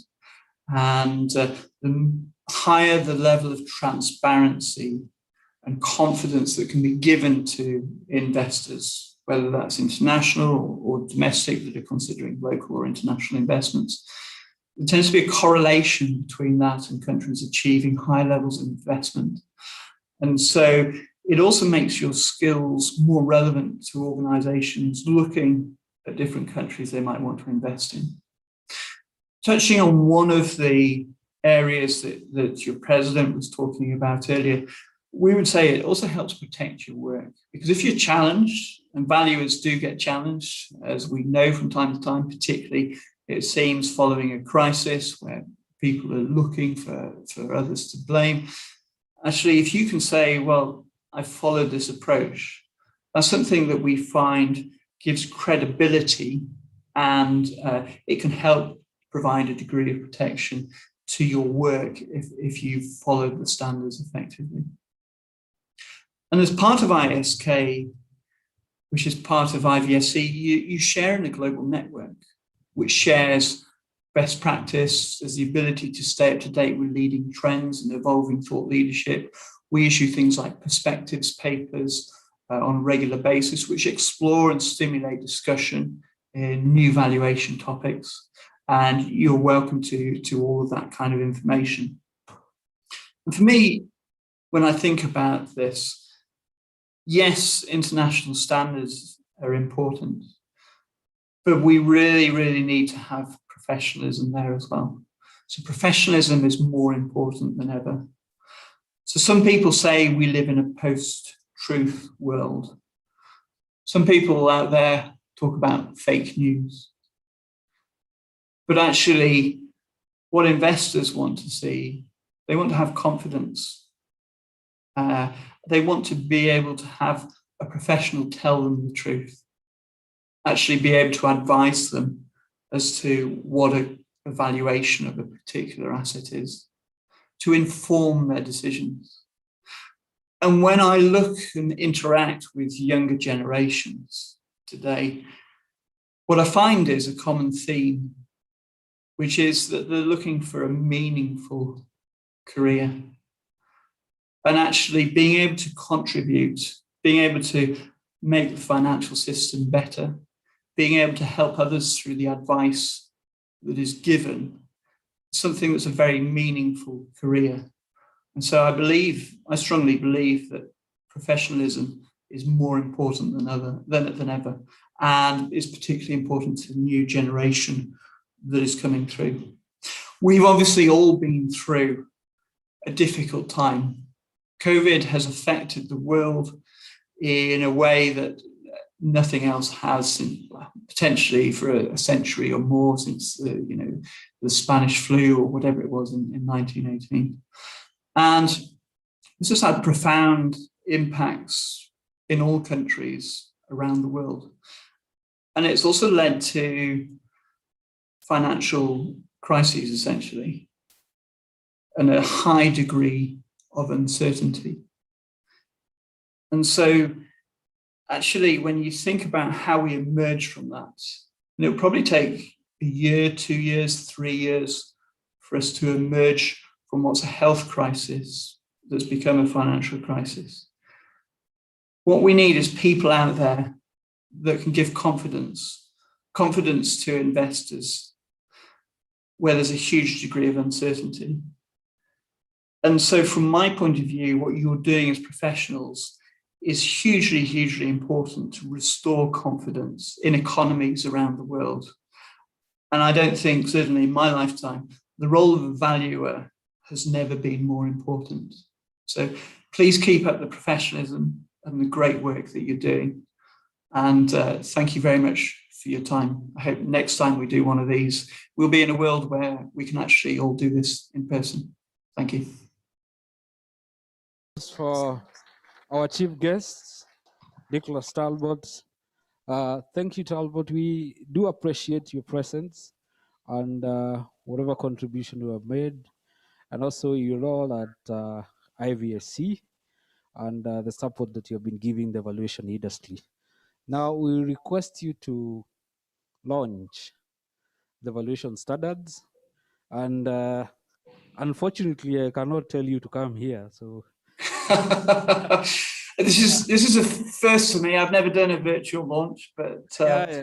But anyway, we have to do it. So I'll invite all the task force members to come here. Task force members and our speakers for the day. Kindly also make your way. Let us not keep our guests waiting.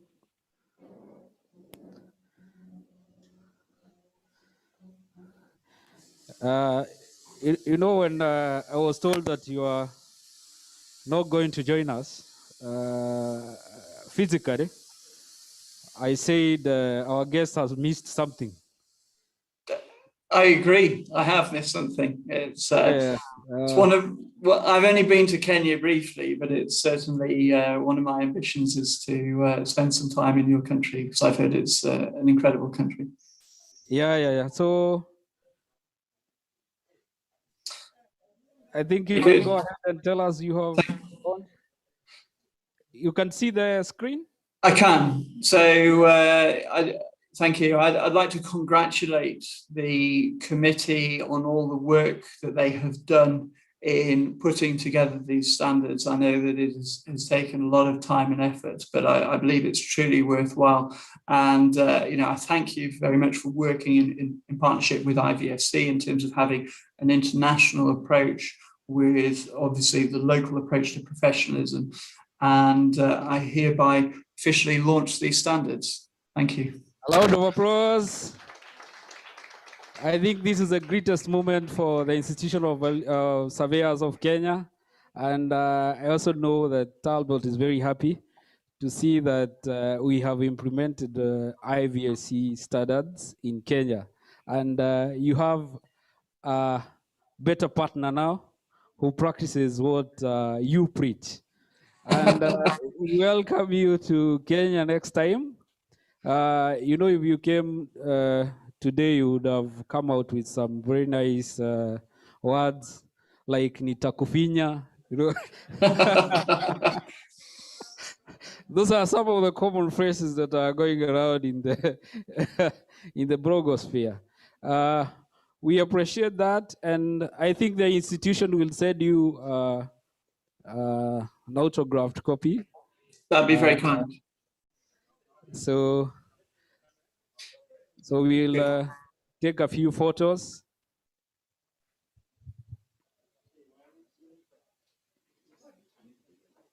So give me. Let me assist my friend because he was part of the committee. He needs to be there. Okay.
So thanks a lot, everyone.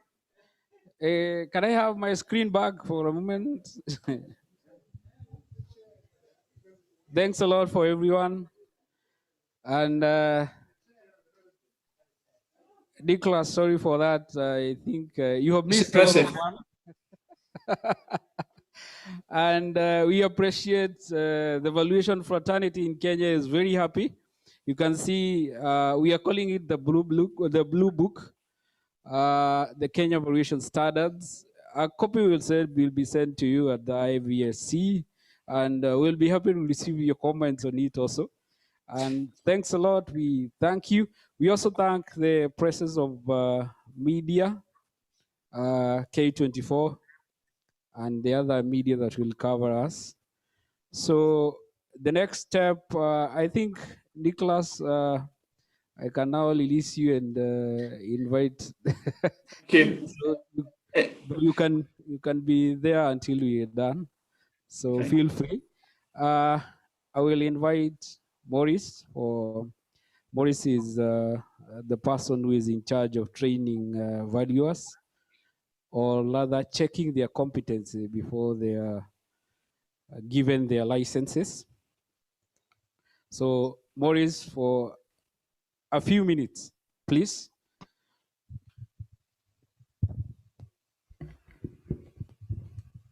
Okay, thank you very much, Jesse.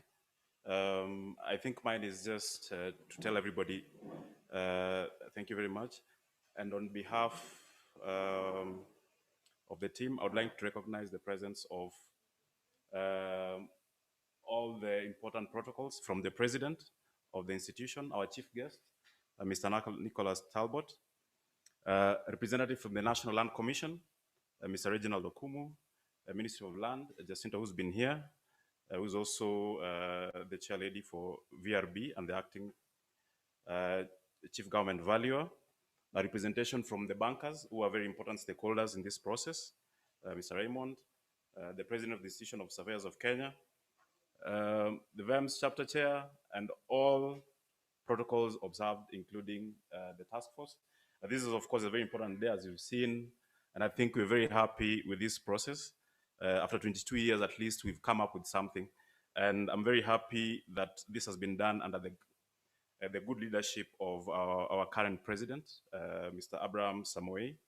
I think the rest who've been there have really set the foundation for this, and ultimately he's been able to have a book out. Thank you very much. I think very many things have been said with the different speakers, from how there is a lot of interactions from the time you start training. As you've heard, currently I'm the chair of the Education and Research Committee, and we are tasked with training for CPD points for members, and also the most crucial point where new members are joining to become full members of the institution. And as Madam Jacinta had mentioned, how we train our members from the beginning, from the time you transition from the university up to the time you begin your professional life. And I think in this room, there are so many people who have worked together, either have been employed by other people. I think we have so many senior people here, Mr. Gikonyo, who've trained so many people in this room, including very important senior government officials. one of who is already here from NLC, Mr. Reginald Okumu, and including myself. And if it was not for the training that we get from these members of the institution, then of course some of us will not be here. And of course the challenge that we were given by Madam Jacinta is, as we proceed with growing our institution, then we have to guide the people who are coming in so that as they take over, of course, as Mr. Gikonyo was saying, that now that he's gotten into the League of Wazers, you are leaving behind a legacy of people who you are proud of as they continue to advance the profession. The chair lady of the task force, Madam Bernard Gitari, of course, over the many years that she's been practicing, so many people have gone through her hands, and I'm sure she's very proud of what she's done, and we're very proud of her also. And of course, as she is in her retirement, she's still here with us, trying to further the profession by, of course, assisting in things like doing the professional valuation standards, which we, of course, are here very happy to be launching today. So I'd like to also, of course, just encourage the people who are watching outside there, especially the consumers of our report, that this is a very big milestone for us, and that at least now we are giving to you a promise that moving forward, then you have a reference point that is locally and of course internationally accepted when you are doing valuations on your behalf, especially the corporates, the banks. And this does not mean that even for that individual valuation that will be undertaking somewhere in the middle of Kajiado, it will not follow the same standards. All of these valuations will be following the same standards, and you'll be holding us to task. As the president, of course, I'm very happy that he's mentioned that the first board that will be, of course, implementing and following through the implementation of the valuation standards will be the same, task force that came up with the standards, which is very good, and we can be held accountable. And I think with that, the confidence, and Mr. Nick Talbot mentioned it, our investors need confidence that whatever we are giving out there has standards, and this is the promise that you're giving to them. And I'd of course like to mention that this book is not just for the members of the profession, but it also for members of the public. So as you go outside there, of course, you're going to be promoting the book so that as many people can be able to, get the book so that they understand, and especially those who will be very interested in the key areas that we are engaging in, from tangible to intangible asset valuation. With those few remarks, thank you very much. And I wish you the best for the remainder of the day. Thank you. A round of applause for Maurice. I think we are now coming to the tail end of our function, and I will invite Emily, a member of the council, to give a vote of thanks so that we can leave this function. Emily?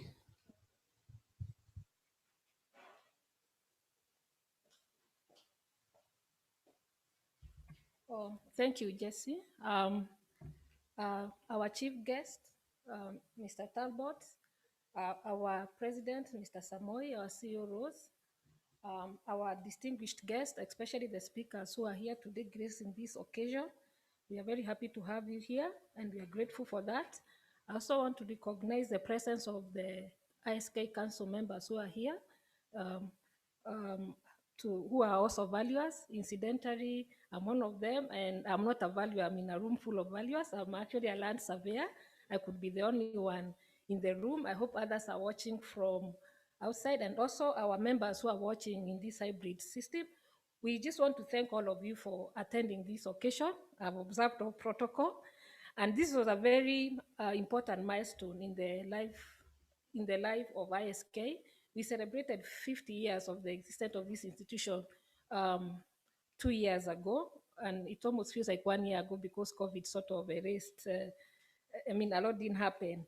And I can say, as a chair of professional practice and ethics committee of the institution, I'm very excited to have received this document that is being launched because it makes our work easier. I've always found for us as surveyors, our practice is really almost, I would say, a precise science. For valuation, we realize that you carry a big responsibility because apart from the science part of it, I think it's our president who was trying to, elaborate the different parts. There's that part which is subjective.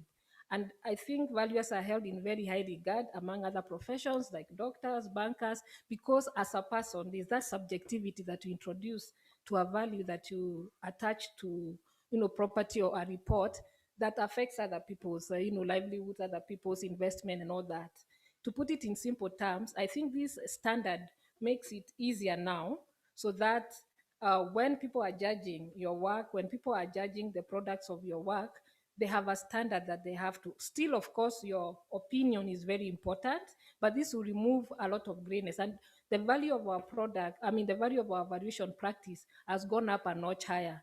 In fact, I think one of the challenges that we face as an institution is when we've gotten disputes where values are being disputed. A valuer of repute does valuation, but it's very difficult even when we are dealing with our members, because what really do you use to even start saying that this value is not right? Of course, there was the international value standards that were there, but by domesticating these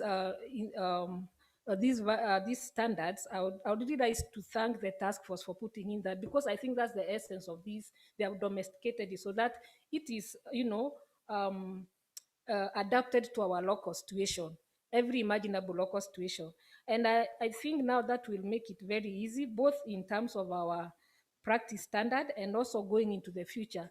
I would like to comment also on the fact that in the last council, I think we've gone into other areas of valuation, the stamp duty valuation. I know it's just an area of practice. There's another practice that still has this growth, because when you find now governments over are beginning to work as business entities, our infrastructure needs to be valued. It's not necessarily for business, but for them to be able to understand the level of investment that the taxpayers do. There are all these areas of growth that are there. Africa, it's very interesting when Mr. Talbot was showing the map of Africa. It's at the corner there, there's East Africa and Kenya, and I think Uganda. Then there's South Africa, which is south of Limpopo. And then there's the whole swath of Africa that we don't know, do they have standards or not? And I think Kenyans are going to be Kenyan valuers are going to be a beacon from where other African countries can be able to borrow from. And I expect that our valuers, having domesticated this, now can go into the region, the East African market. We have the East African uh, uh, Common Market Protocol, where we are hoping that in the next council they'll be able to take up the MRA so that our practice here, our practitioners here can be able to practice across the region. And I think when you go into those discussions, from my experience when we are doing the MRA for surveyors, this document will come to be of very big importance, and you'll find probably to be even borrowed across the African region. So you've started, I could say you are trailblazers. I just want to thank even the chairperson, Benedict. I've known you for many years, since I started practicing many years back. And even then, we were still calling you senior. And I'm excited because I don't think a professional really retires. So even the task force, as you hand over this to the council to be able to disseminate to the members, I think we still need you. And I'll hope that the council is going to make this task force a part of, not just task force are time bound, but I think it needs to be part of the institution, and not only for valuation chapter, for the surveying, the geospatial chapters, and the new chapters that are coming. We need to standardize our practices so that when we are judged out there, people know we are dealing with standards, and what is left to arbitrate are very minor issues. So I think going forward, valuation practice in Kenya is going to be all better because of this. And we are going to be equal. And I think that domestication makes us Kenyans be able to stand, shoulder to shoulder with other nations, both first world. We are a developing nation, but the truth is, most of the resources that need to be valued are in Kenya and in Africa, and your services will be required. And the only way we can be at the marketplace and be able to get value for what we have depends on what you valuers will do. How do you value? It's not just the chattels and the infrastructure and the real property. We have minerals. We have so many things. We don't have to have people coming from outside there to tell us this is what your resources are worth. It is the valuers we have, having domesticated these standards, will be sitting at the table and saying, yes, this is what you say, but according to our standards and this is what we are valuing, and we can be able to enter into negotiation. Because the way the world is going now, the growth is going at a very exponential rate. Actually, they say in the next 40 years, it's like we are reaching a critical part of development. Scientists, I think there was a report in 1972 from, I think, Harvard University, no, MIT, where they said that in 2040, development might stop. Well, it's a scientific model, and you can see where the values your place stands, because we are going to enter into a place of very intense negotiations about our resources, our trade, our financial markets, and all those. And I think I'm very happy.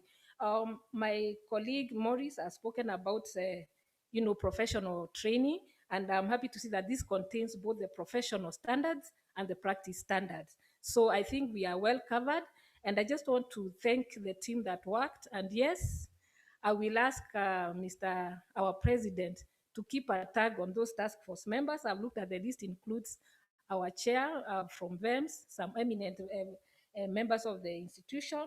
Please stay with us.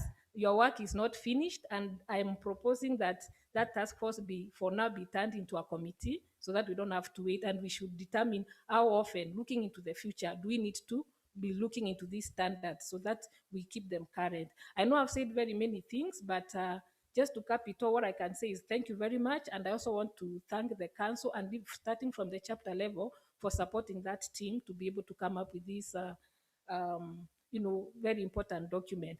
I'm going to keep a copy. Our president said that when you become a professional, you're given the power to read. I'm not a valuer, but we work with valuers all the time. And it's good to be able to understand some of the things they do and the standards they adhere to, so that when we engage, we have some understanding. We may not understand everything, but at least I also invite the valuers to understand our standards. They've been existent for many years, but we are also currently looking into them again, so that they come into modern day practice, because for us they've been there, I think, for 100 years, and some of them really need to be looked into. So I think I'm going to invite all of us to just give a warm clap for our members, and just to give, our members who are attending, our guests, and also our chief guest, and even the people who did this work. I think we need to give them a clap. And I think I'll invite Jesse. I've been told over the weekends you do this kind of thing. Yeah, so you come and lead us so that we can. It's good to appreciate yourself when you do a good.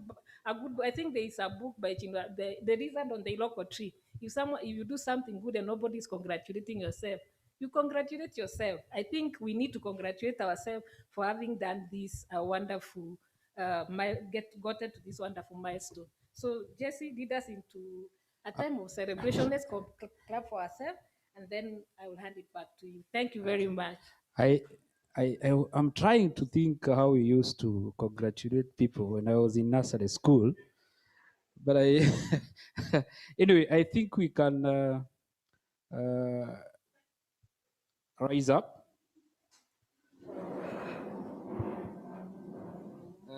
There is another style. I have forgotten the name.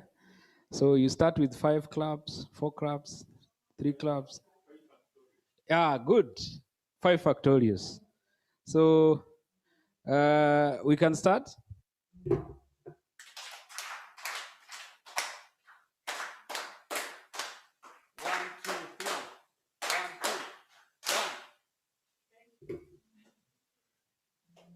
So thank you, Emily, and everybody for attending today's function. We have reached the end. The podium and our very big KVS standard blue book is still here. We can take photos. You will not see it anywhere else until that other time that we launch another one. So take these opportunities, take your photos, and thank you for attending. We will have Helen close it with a word of prayer. Helen, are you? She's also a council member and former secretary, VEMS chapter.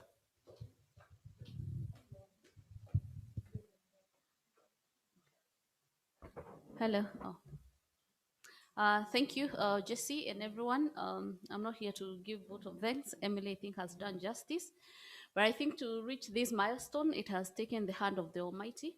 So it will be good to acknowledge the presence and the good things that the Lord has enabled us to reach. So let us believe and pray. Dear Heavenly Father, we come before your presence this afternoon, God. Jehovah, thank you for today. Thank you for this day, Lord, that you have ordained for us to actually launch the evaluation standards. Oh, dear Heavenly Father, thank you, Jehovah God, for the wisdom behind these evaluation standards. Thank you for the knowledge, Jehovah God, that you have bestowed upon all members who have been behind this successful Blue Book. We thank you, Jehovah God. May you continue leading us. May you continue guiding us into this professional, dear Heavenly Father. Whatever we undertake to do and whatever we do on our day-to-day lives, dear Lord, may you bless us, oh dear Heavenly Father.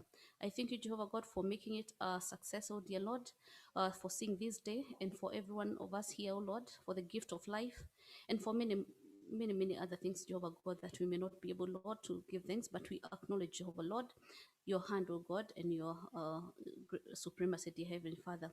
I pray, Jehovah Lord, as we dispatch from this place, may you be with us, meet us in our needs, O Lord, as we go by, do our activities, Lord, be with us, Heavenly Father. I pray that shortly, believing and trusting in your holy name. Amen. Thank you. So, President Kuja, you have a photo here. Yes. So those of us who are online, buy and you can have a good lunch. Yeah.